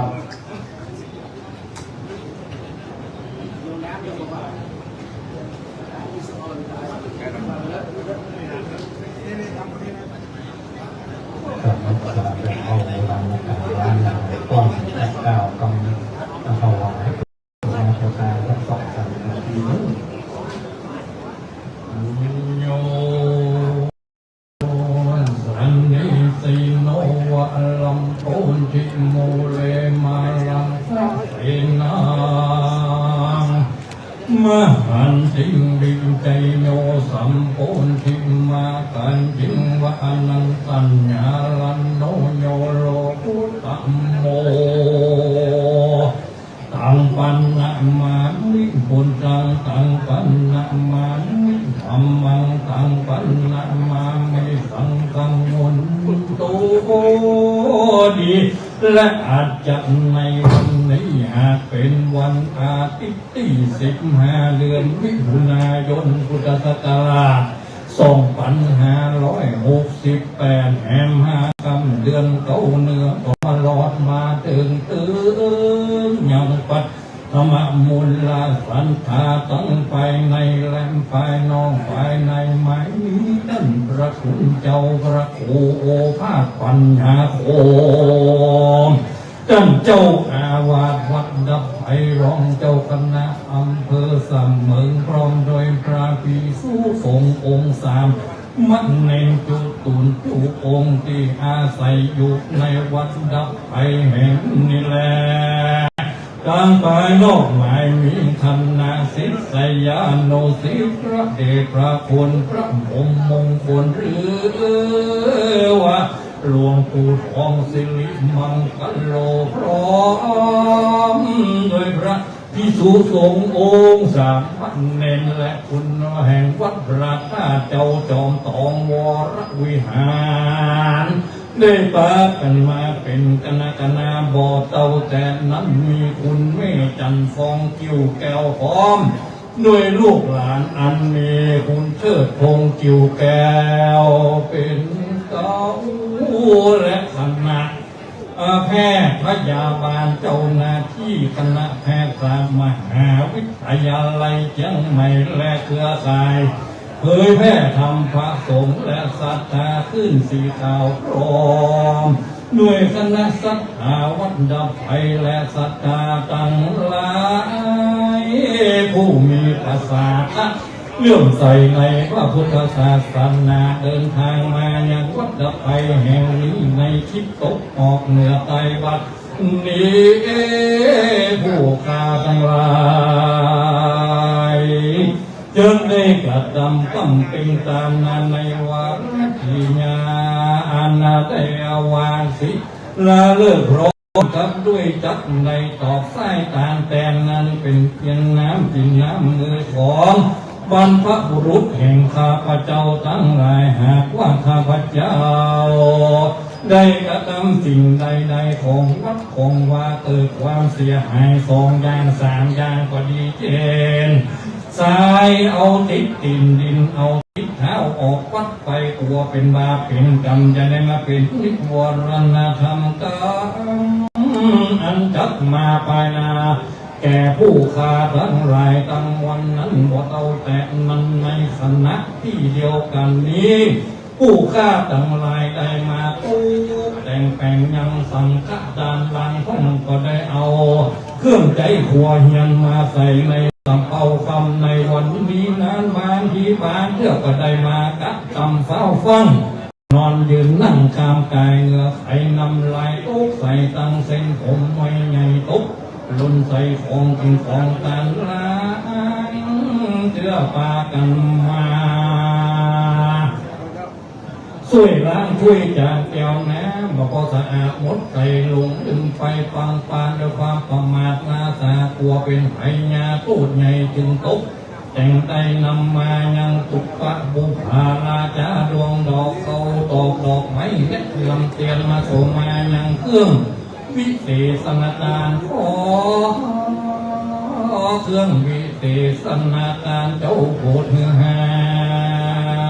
ยกายเป็นอโหสิกรรมจะได้มาเป็นนิวรณธรรมกรรม ำอันจักมาภายนาแห่งผู้ขาทั้งหลายทั้งมวลจุงจักมีเพียงแต่นิริกายันตัวเลวะจีตัวเลวัตโนตัวเลสัญจิจาอะสัญจิจาอะปีตันโตสังอนาคาตันโตสังปัจจุปนาโตสังสัพปังโตสังสัพมันตุโนข่าวคำถวายในเมื่อนะโมตัสสะภะคะวะโตอะระหะโตสัมมาสัมพุทธัสสะนะโมตัสสะภะคะวะโตอะระหะโตสัมมาสัมพุทธัสสะนะโมตัสสะภะคะวะโตอะระหะโตสัมมาสัมพุทธัสสะอิมานิมะยังพันเตอิมานิมะยังพันเต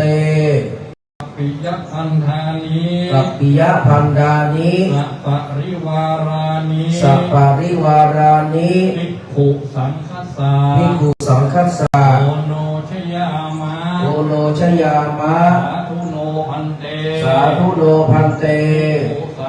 ภิกขุสังโฆมานิ อิมานิ สัพพิยพันธานิ สัพพิยพันธานิ สัพปริวารานิ สัพปริวารานิขันหาโตปฏิคันหาโตหาตังอัมหากังทีฆรตังอิตายะสุขายะข้าแต่พระสงฆ์ผู้เจริญข้าพระเจ้าทั้งหลายขอน้อมถวายเรื่องกับปิยพันธ์พร้อมกับของอันเป็นบริวารทั้งหลายเหล่านี้พระภิกษุสงฆ์ขอพระภิกษุสงฆ์จงรับพร้อมกับปิยพันธ์พร้อมกับของอันเป็นบริวารทั้งหลายเหล่านี้ของข้าพเจ้าทั้งหลายเพื่อประโยชน์ความสุขแก่ข้าพเจ้าทั้งหลายครอบครัวข้าพเจ้าทั้งหลายตลอดกาลนานเทิน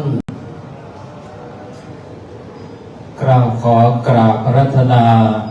พระเดชพระคุณพระเทพสิงหาวราจารย์รองเจ้าคณะจังหวัดเชียงใหม่เจ้าวาดวัดพระสิงห์วรมหาวิหารได้ประเคนกันพระพุทธขอกราบรัตนาครับ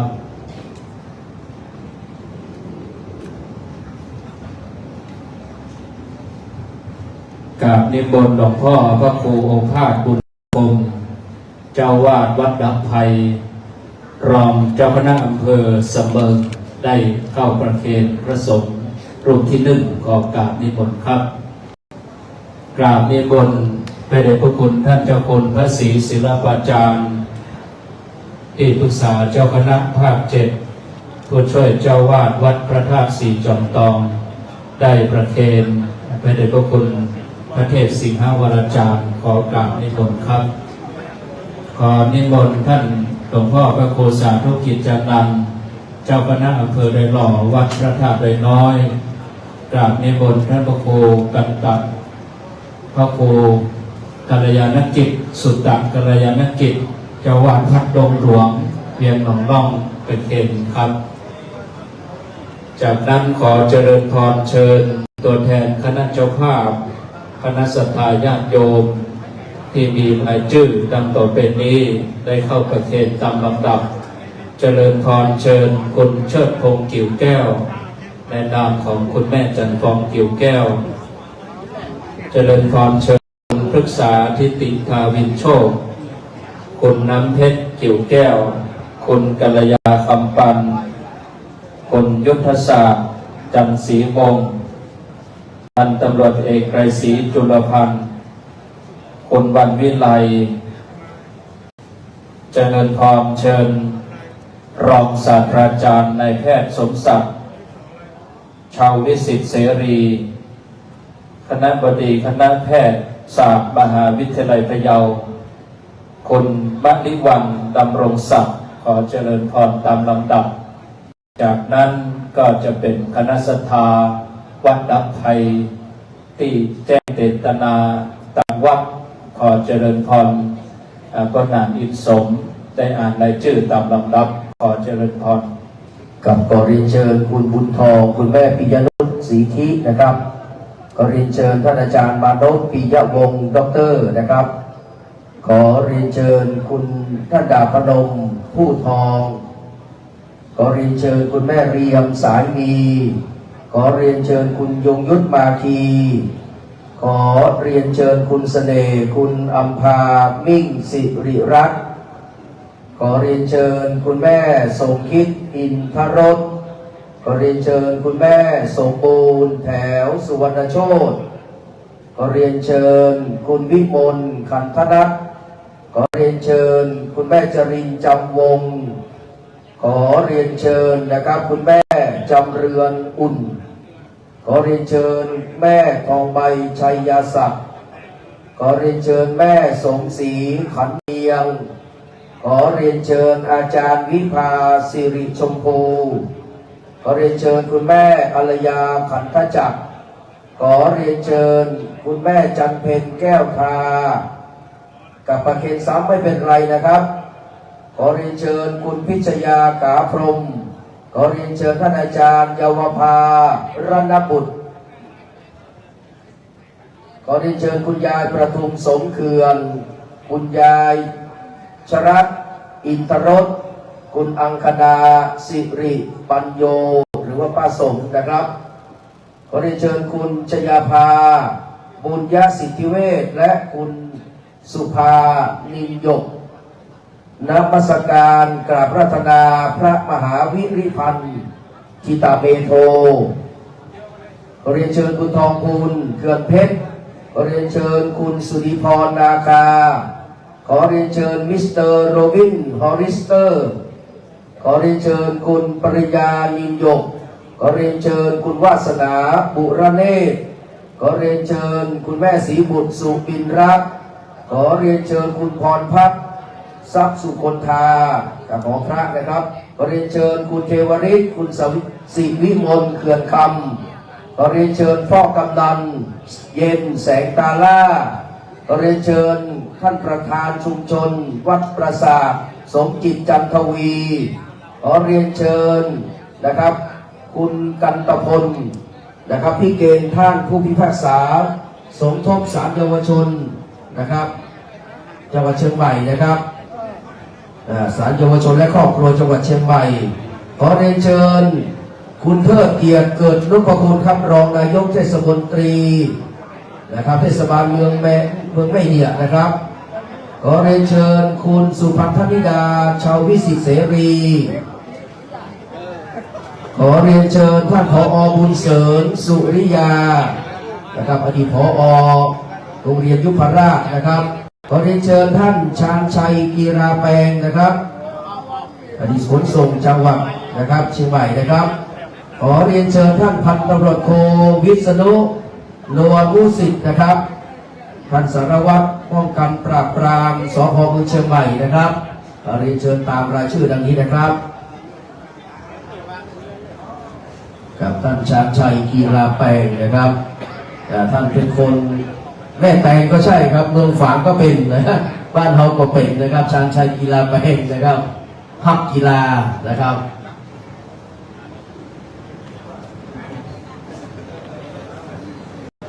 กับนิมนต์ท่านพระครูอภิวัฒนวิกรมต่อครับเรียบร้อยครับเมื่อศรัทธาเจ้าภาพได้ประเคนเรียบร้อยแล้วก้าวกับผมขอกราบอาราธนา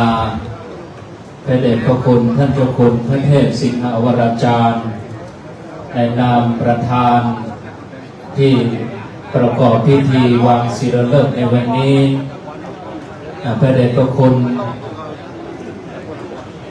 ได้ตั้งใจร่วมกับเจ้าภาพในการจัดงานนี้ให้เกิดขึ้นญาติโยมทั้งหลายก่อนที่พระสงฆ์จะได้อนุโมทนากราบอาราธนาหลวงพ่อพระครูอดุลศิลกิจได้อุปโลกเครื่องครัวการใช้ตัดแต่งหลังจากนั้นหลวงพ่อพระเทพสิงหวรจารย์จะได้กล่าวสมโภชนียกถา พระสงฆ์ทั้งนั้นอนุโมทนาเสร็จเรียบร้อยเราถึงจะประกอบพิธีวางศิลาฤกษ์ตามลำดับขอกราบนิมนต์ครับ ต่อไปนี้จะได้อัปโลกนกรรมในการที่ศรัทธาญาติโยมได้นำเอาทรัพย์วัตถุนานาทั้งหลายมวลกลุ่มนี้มาใส่มาแทนหวังว่าเป็นบาปเป็นกรรมกับตนกับตัวได้มานได้เตของพระเจ้าสามประการก็ดีได้นำเอาสิ่งของทั้งหลายออกวัดออกว่าไปก็ดีบัดนี้จะได้อัปโลกนกรรมแจกครัวทั้งหลายเพื่อให้พระสังฆเจ้าทั้งหลายอนุโมทนาองค์กรรมวางเวรด้วยแก่ศรัทธาญาติโยมต่อไปนะโมตัสสะภะคะวะโตอะระหะโตสัมมาสัมพุทธัสสะนะโมตัสสะภะคะวะโตอะระหะโตสัมมาสัมพุทธัสสะนะโมตัสสะภะคะวะโตอะระหะโตสัมมาสัมพุทธัสสะสุนาตุเมพันเตสังโฆข้าแต่พระสังฆเจ้าจุตนจุองค์บัดนี้ก็หมายมีสมณะศรัทธาและมุลศรัทธาทั้งสองฝ่ายคณะคณาภายในภายนอกภายในหมายมีท่านพระครูโอภาสปัญญาคมเจ้าอารามาธิปติวัดภัยทานันตระที่นี่เป็นเก้าแก่ภิกขุเจ้าสามเณรเจ้าจุตนโอนภายนอกศรัทธาใหญ่น้อยยินใจกุลุอุปถาสันนิบาตตันเข้าตรงเหนือออกใต้ปากันมะเร็งหันยังพระธาตุเจ้าเจดีย์อันนี้ก็รู้คำจราอันครูบาอาจารย์เจ้าได้แปลงกระทำไว้แต่ก่อนบัดนี้ก็จักหรือมังถอนเตก็กลัวเป็นบาปเป็นกรรมจึงนำเอาทรัพย์วัตถุนานาทั้งหลายมวลพวกนี้มาตั้งไว้กลางกองสองหน้าพระสังฆเจ้าเพื่อขอไส้ขอแทนเพื่อบ่ให้เป็นบาปเป็นกรรมในการกระทำอันหึกหยาบบาปดำกรรมเศร้าก็ขอพระสังฆเจ้าคงกรรมวางเวรจุตนจุองค์บัดนี้ผู้ข้าทั้งหลายจะกระทำอัปโลกนกรรมแก่สะอาดทัวสังฆะทั้งหลายบัดนี้อัญญังปฐมภาโคสังฆเถระสะปาปุนาติอาวะเสสาภาคาเสสานังภิกขุนังปริพุนจันติยะถาสุขังปริพุนจันตุตุติยัมปิอัญญังปฐมภาโคสังฆเถระสะปาปุนาติอาวะเสสาภาคาเสสานังภิกขุนังปริพุนจันติยะถาสุขังปริพุนจันตุตติยัมปิอัญญังปฐมภาโคสังฆเถระสะปาปุนาติอาวะเสสาภาคาเสสานังภิกขุนังปริพุนจันติยะถาสุขังปริพุนจันตุอันส่วนที่หนึ่งก็ขอถึงแก่พระมหาเถระเจ้าอาวะเสสาภาคาเสสานังเศรษฐีแต่นั้นก็ถึงแก่พระภิกขุเจ้าทั้งหลายลำดับมาสังโฆรุจติสังโฆรุจติสังโฆรุจติพระสังฆเจ้าทั้งหลายจอบเพิ่งใจแล้วจงอนุโมทนาสาธุแด่เธอสาธุเอาจิบเอาครัวในเครือสับเบานั้นใส่สั่งคือบาเอา4-5 ตนก็ได้ละ4-5 ตนก็ได้ครัวในจิบเอาอายังก็ได้เอาไหมอายังก็ได้เอาใส่ไว้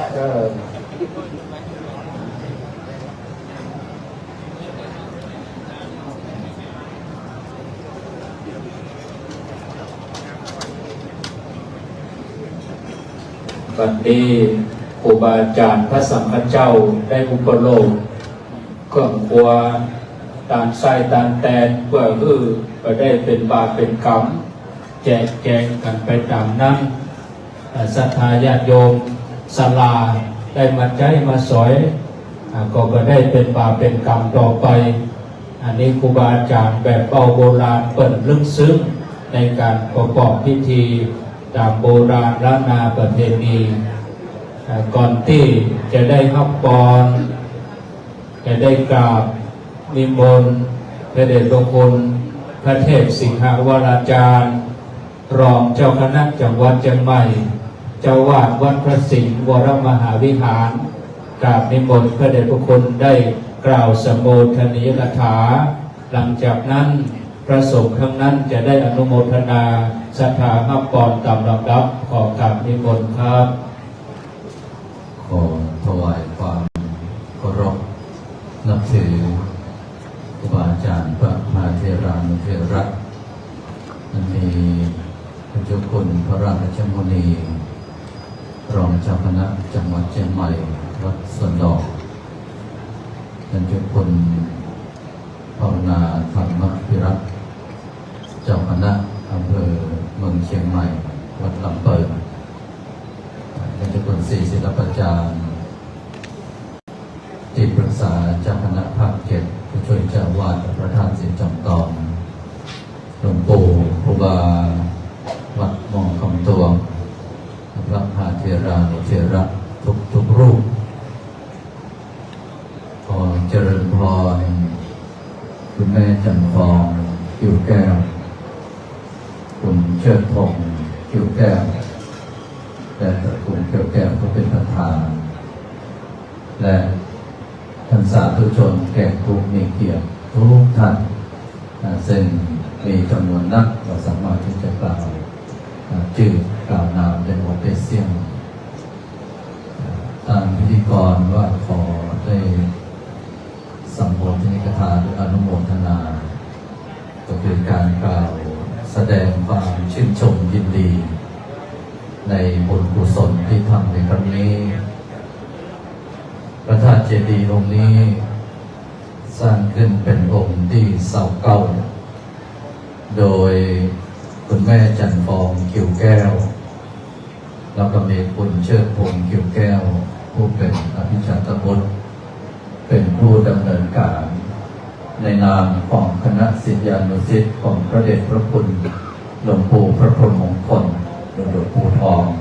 สิริมังคโรอดีตเจ้าวาดพระประธานศรีจอมทองอดีตที่ปรึกษาเจ้าคณะภาค7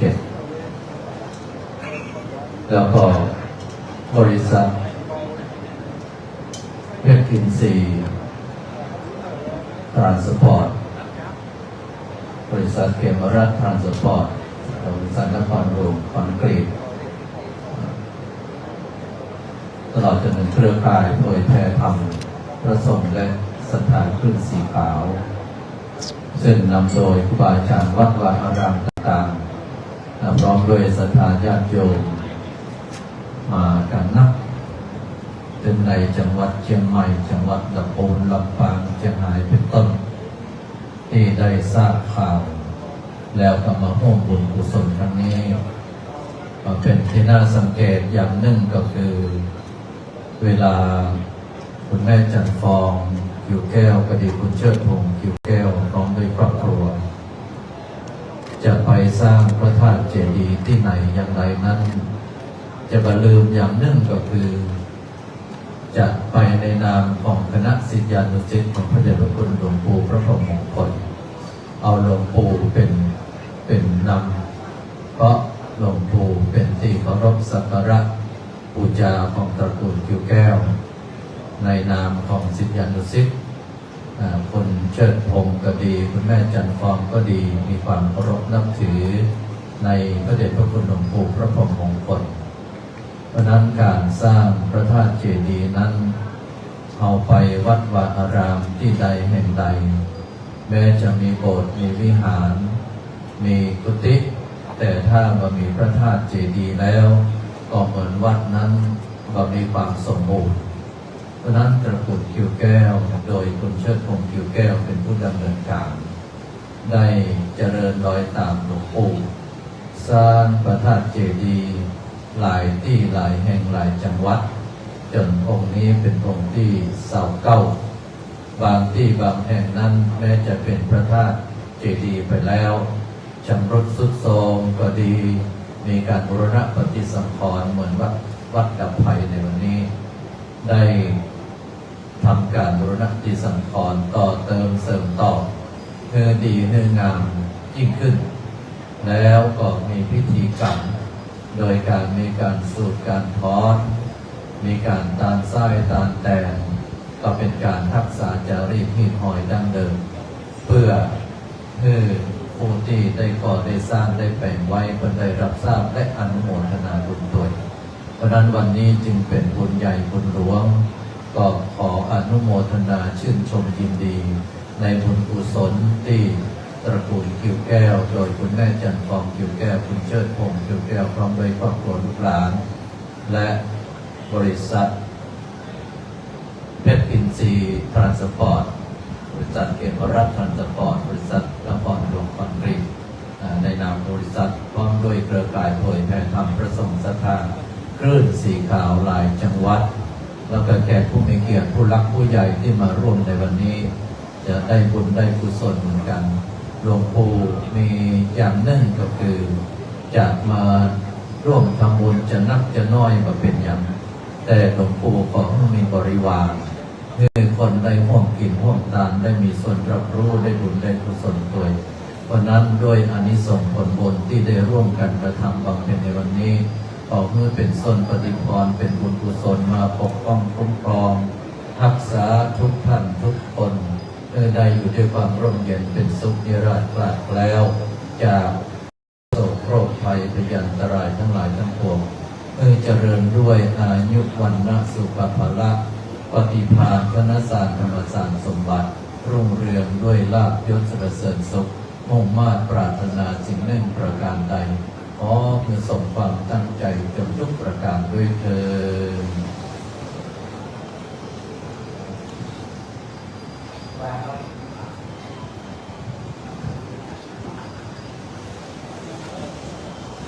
ยะถาวาริวะหาภูลาภริภูเรนติสากลังเอวเมวะอิโตตินังเปตานังอุปกัปปติอิทิตังปฏิตังตุมหังคิปะเมวะสมิจันตุสัพเพภูเรนตุสังกปาจันโตปนะระโสยะธามณิโชติระโสยะธาโอเววัจจันตุสัพพะโลกโควินาสันตุมาเตภวะวันตาลายโยโยโกภาวะอภิวาทานาสิริสามิจังวุฒาปัจจานิโนธรรมาวะธันติอายุวันโตวารังสัพพะระโมปะเกนาตินาสังฆมิจุปฏิทิตาติคารตันิตาญาสัตตาอุปกัปปติโสญาตินะโมจะอาญามิตัสสิโตเปตานาปุจจายอุลาลาปัลลัญจะภิกขุนัมมนุปตินังตุมเหหิยังปัจจุตังอนัปปะกันติสัพพะพุทธานุภาเวนะสัพพะธัมมาเวนะสัพพะสังฆานุภาเวนะพุทธารัตนังธัมมารัตนังรัตนังตินังรัตนานังอนุภาเวนะจัตตุลาสีติสัสัทธมัคคันธานุภาเวนะปิตากัตตญานุภาเวนะกินาสาวกาเวนะสัพเพเตโลกาสัพเพเตปัญญาสัพเพเตอันตรายาสัพเพเตอุปัฏฐัมสัพเพเตปุณิสัพเพเตอัมมังมังกาลามินัสสันตุอานุปัฏฐะโคธรรมะมัคคะโตสิริวัฒะโตยะสาวัตถะโตอาลาวัตถะโตมัณณวัตถะโตสุขวัตถะโตโตสัพพะตาลุกาโลกายะเวราโลกาสัมพุทุปะภาวะเนอาอันตรายะมิวินาสันตุนะเตระสะยะสิทธิอานังนาปังโสติภะกายังสุขังพลังสิริอายุจาวันโนจะโมกังปุติจายะสวะสัตวัสสะระอายุจะชีวะสิทธิภาวันตุเตใจยะทุกขวังใจยะมังคลังใจยะโสติ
ยะตากาสุขิตาหุนตุ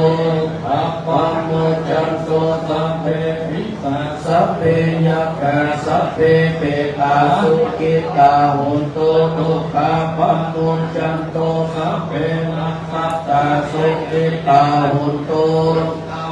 มุจันตุสัพเพเทวาสุขิตาหุนตุทุกขาปัมมุจันโตสัพเพอาจาริโยปัจฉายังหุนตุทุกขาปัมมุจันโตสัพพะสัมปติโยสัมมิชันตุโวยังวันตาหลวงวันตาน้อยจะเนิ่นศรัทธาญาติโยมจะประกอบพิธีวางศิลาฤกษ์อย่างก่อนแล้วก็ค่อยวันตาหลวงวันตาน้อยตอนนี้เจ้าหน้าที่ได้เตรียมสัพพโทนกางไว้จะได้กราบอาราธนาพระเดชพระคุณท่านเจ้าคุณพระเทพสิงหาวราจารย์รองเจ้าคณะจังหวัดเชียงใหม่เจ้าวาดวัดพระสิงห์วรมหาวิหารกราบอาราธนาหลวงพ่อได้เจิมอิฐทองและเจิมแห่งมงคลออกกราบนิมนต์หลวงพ่อพระครูโอภาสบุญยังคงตัวนะครับกราบนิมนต์พระเดชพระคุณท่านเจ้าคุณพระศรีศิลปาจารย์ที่ปรึกษาเจ้าคณะภาค7โดยช่วยเจ้าวาดวัดพระธาตุสีจันทองเป็นครับเจริญพรเชิญคุณแม่จันทองกิ่วแก้วและครอบครัวกิ่วแก้วทุกคนขอเจริญพรได้ไปร่วมกันที่แห่งศิลาฤกษ์ได้ประกอบพิธีกราบนิมนต์ครูบาอาจารย์พระสงฆ์ทุกรูปได้เมตตารอเวลาสักครั้งนะครับกราบนิมนต์ได้เจริญชัยมงคลคาถาร้องกันทุกรูปกันนะครับรอคำเดียวนะครับศรัทธายังมาแล้วเต็มใจเย็นๆอย่างเดียววางศิลาฤกษ์เสร็จแล้วตามวงคณะดุริยางค์วงของโรงเรียนยุพราชวิทยาลัยจะได้บรรเลงเพลงมหาฤกษ์มหาชัยเจ้าหน้าที่ที่ประจำของมีผู้มีบอกไฟเตรียมตั้งไว้เดี๋ยวรอสักกรรมครูบาอาจารย์กำลังอธิษฐานอิฐเจิมอิฐมงคลไม้มงคลและแผ่นเริ่มรอสักกรรม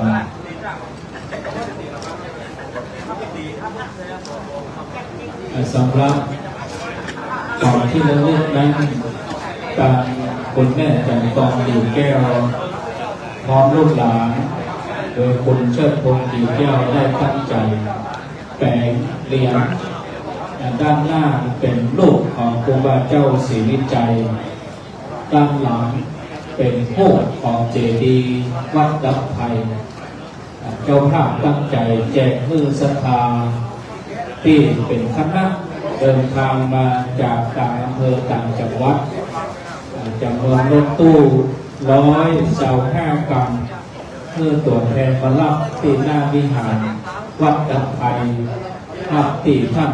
มหาสมชาติเเดี๋ยวรอวันตาหลวงวันตาน้อยแล้วก่อนเพื่อตัวแทนมารับรถตู้การละ1 คนต่ออันคือมาครับตัวแทนมาการละ1 คนที่เหลือจากนั้นถึง200-300 กว่าเหรียญก็จะแจกญาติโยมที่อยู่ในงานนี้คือภาพกับหลวงพ่อพระโคโอภาสปัญญาคมหลวงพ่อจะได้แจกที่หน้าเจดีย์บริเวณที่ทำพิธีนี้ศรัทธาของเข้าแถวมาเอาตึกไหนตึกห้างมาเอาแห่งกรรมยกชักก็มาเอา นั้นเป็นแปลงรุ่นสองอันนี้รุ่นหนึ่งรุ่นสองมาเอาตอนยกชักไปมาได้มาเอาวันยกชักก็เริ่มวันยกชักมาได้วันที่ต้นต้อนกระถิ่นที่วัดตั้งไปตั้งนี้ไปหลัง4-5 เดือนเจ้าภาพก็จะตั้งใจแฝงศาลาก็จะตั้งใจทำเจดีย์องค์นี้หลังนี้ก็จะสำเร็จพร้อมกับงานกฐินที่วัดตั้งไทยแจ้งญาติโยมทั้งหลายทราบแล้วก็วันที่19 แห่งกำเนิดฝากบอกบุญขึ้นลายคุณไหมขึ้นลายคุณไหมจ้องออกเนี่ยจ้องเบานะจ้องอ่ะขึ้นลายคุณกันสายเหนือสุดได้กันคนจะวางศิลาฤกษ์สถานที่ปรินิพพานที่พุทธมณฑลจังหวัดเชียงใหม่วันที่19 มิถุนายนก็มันสูงเลยเวลา 13 นาฬิกาแต่ตามน้ำฝางนี่เปิดมา9 โมงแล้วตอนนี้ตามพิธีใกล้จะเรียบร้อยขอเจริญพรเชิญคุณหมอโดยทางคณะคุณหมอมหาวิทยาลัยพะเยาคุณแม่มานิวังดำรงศักดิ์ท่านรองศาสตราจารย์นายแพทย์สมศักดิ์เจ้าวิสิตเสรีท่านพี่สมาร์ทพี่บางคนนะครับคณะแพทยศาสตร์มหาวิทยาลัยพะเยาได้ร่วมบุญด้วยกันขออนุโมทนาคุณแม่มาลีวังดำรงศักดิ์นี่คุณแม่เป็นหัวหน้าพยาบาลที่ตึกศรีพัฒน์โรงพยาบาลสวนดอกมหาราชนครเชียงใหม่วันนี้พวกเราทั้งหลายมาวัดดับภัยดับทุกข์ดับโศกเนาะพรอกพรใจกับดับให้คอนเย็นไว้กับตอนนี้การครูบาอาจารย์กำลังอธิษฐานจิตดอกไม้มงคลแล้วก็วางอิฐมงคลเดี๋ยวรอสักกรรมถ้าวางแผ่นเลิศครูบาอาจารย์ประสงค์ทั้งนั้นจำนวน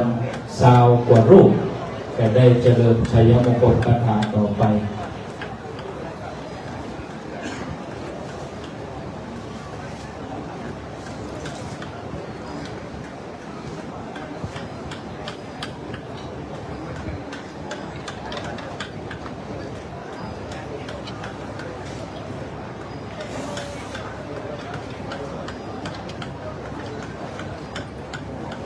ช่วงที่รอนี่ก็เพื่อเป็นการเสียเวลาจากที่เราไปที่ไหนกับหลวงปู่ครูบาอาจารย์คณะศิษยานุศิษย์หลวงปู่ช่วงที่รอเวลาก็หลวงปู่จะเจริญบทพุทธคุณธรรมคุณสังฆคุณเนาะก็คือเสียเวลาศรัทธาเนอะให้สวดได้ก็สวดด้วยกันเนอะอิติปิโส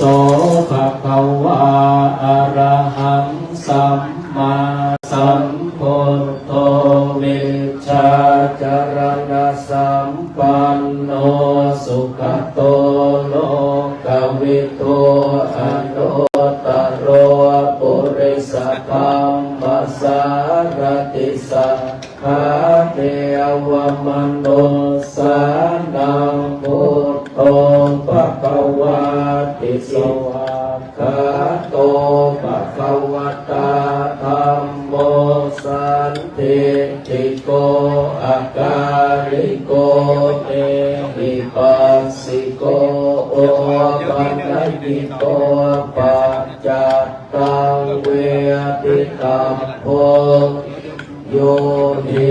ติสุปฏิปันโนภะคะวะโตสาวกสังโฆอุชุปฏิปันโนภะคะวะโตสาวกสังโฆญายะปฏิปันโนภะคะวะโตสาวกสังโฆนิยจิปฏิปันโนภะคะวะโตสาวกสังโฆยติธรรมจัตตาริ ปุริสายุคานิอัตถปุริสาโภคัลลาเอสัพพะคะวะโตสาวกสังโฆอาหุนายโยปาหุนายโยทักขินายโยจริยการณิโยอนุตตรังปุญญาเอตังโลกัสสาติอิติปิโสภะคะวะอะระหังสัมมาสัมพุทโธวิชาจารณะสัมปันโนสุขโตโลกวิโทอนุตตโรปุริสธรรมสารทิสัทธาเทวมนุษย์สานังพุทโธภะคะวะติสวากขาโตภะคะวะตาธัมโมสันติติโกอาการิโกเอหิปัสสิโกโอปัญญิโกปัจจัตตังเวทิตาโพวิญโยหิติสุปฏิปันโนภะคะวะโตสาวกสังโฆอุชุปฏิปันโนภะคะวะโตสาวกสังโฆยายาปฏิปันโนภะคะวะโตสาวกสังโฆมีจิปฏิปันโนภะคะวะโตสาวกสังโฆยะติทังจัตตาริปุริสายุคานิอัตตปุริสาโภคัลลาเอสัพพะคะวะโตสาวกสังโฆอุนายโยปาอุนายโยทักขินายโย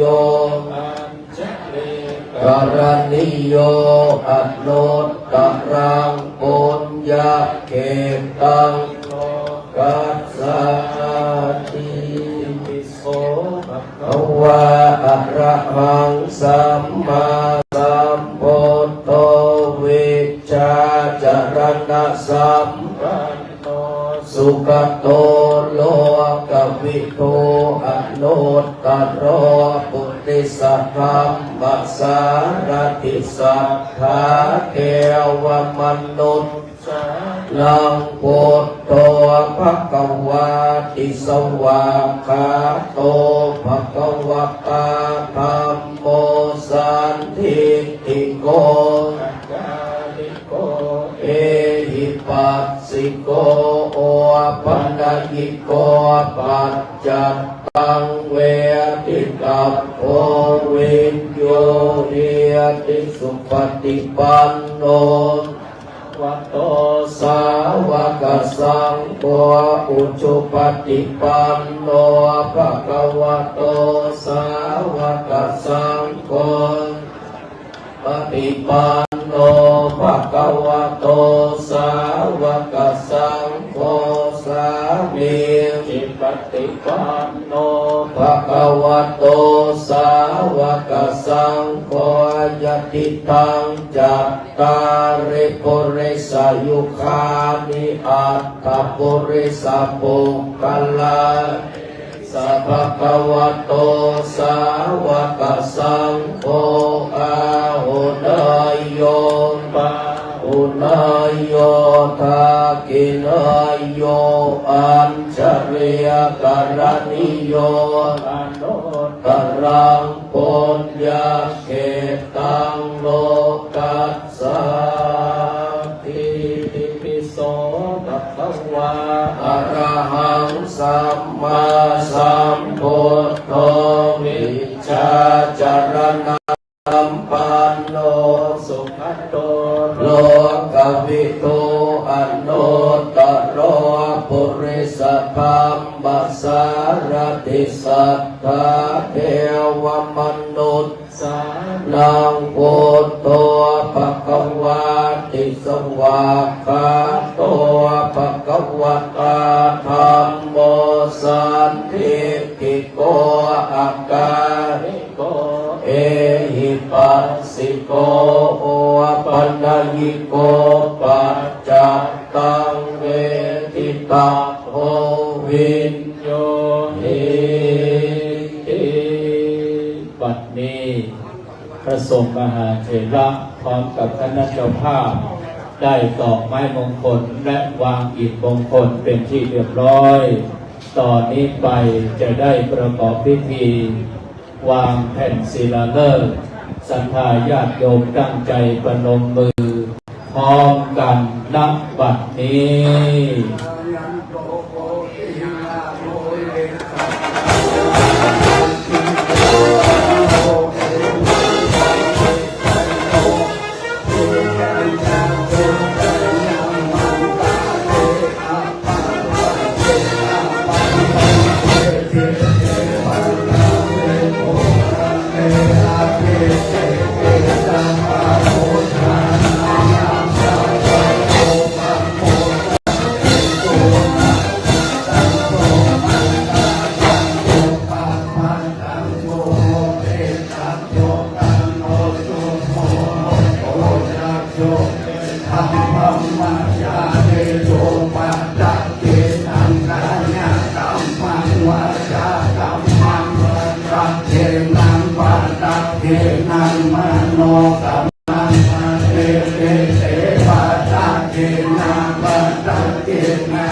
เจอทุกท่านในวัดตาหลวงวัดตาหลวงแล้วก็ได้วัดกลางน้อยอุกาวัดบอกคำตัวต่อไปถ่ายรูปกันถ่ายรูปกัน มิพุทธังสัมมังเมโตสังกัมมาธัมเมพันเทวันธามิธัมมังโตสังกัมมาธัมเมพันเทวันธามิสังกัมมาธัมเมสังกัมมาธัมเมพันเทปโรโอปัจจาจาริเยสัพพะเมโตสังกัมมาธัมเมพันเทวันธามิกัมมัฏฐานังโตสังกัมมาธัมเมพันเทเมปัตตะสีมายังกัปปะเมโตสังกัมมาธัมเมพันเทวันธามิเจติยังสัพพังสัพพะทายปฏิทิตาสลิลัคาตุมัคคาโพธิปุถธะโรปังสักกะลังสัทธาเกเทวะโลเกพรหมะโลเกจัมโปติเปลังกาติเปสเลละกาโตโยเกสันอะระหันตาธาตุโยเจติยังกันทะกุติจตุราสีติสหัสเสกัมมัคคันเทตาเจติยังอหังวันตามิสัพพะโสวันตาน้อยหูถ่ายพระเดชพระคุณหลวงปู่พระพรหมมงคลหลวงปู่ทองสิริมังคโลก่อนเด้อวันตานิพันเตสัพพังนาคาราธังรามาทัต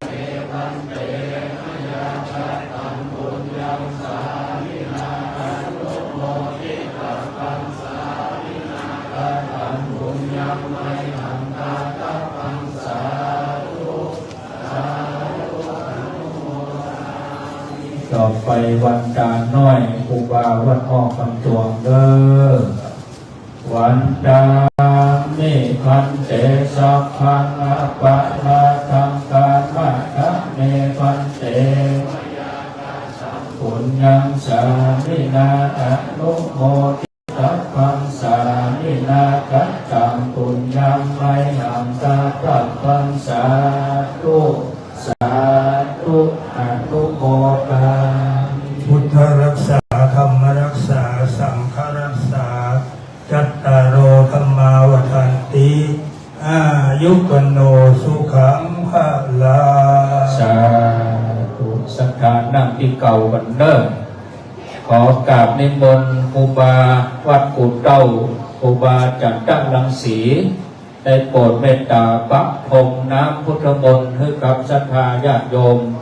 เมื่อใดผู้คนครูบาเจ้ากราบนิมนต์ครับ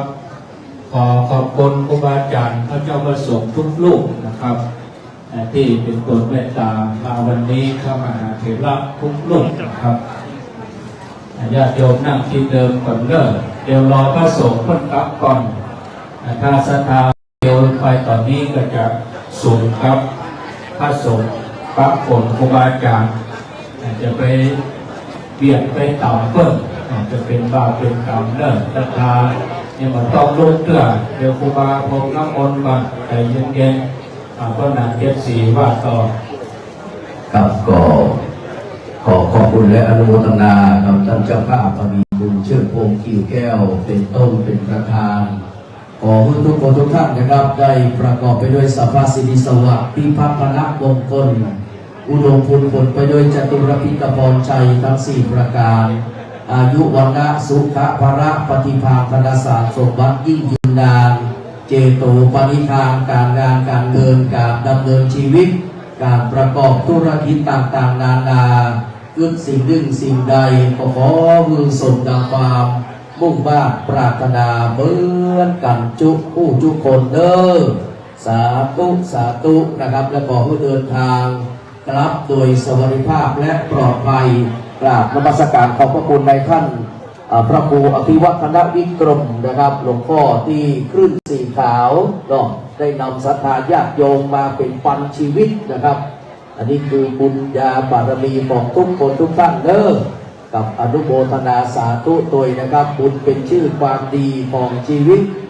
บุญคือจิตน้อมจิตใจกุศล มาเลยบอกตัวยังเนี่ยแล้วก็ยังได้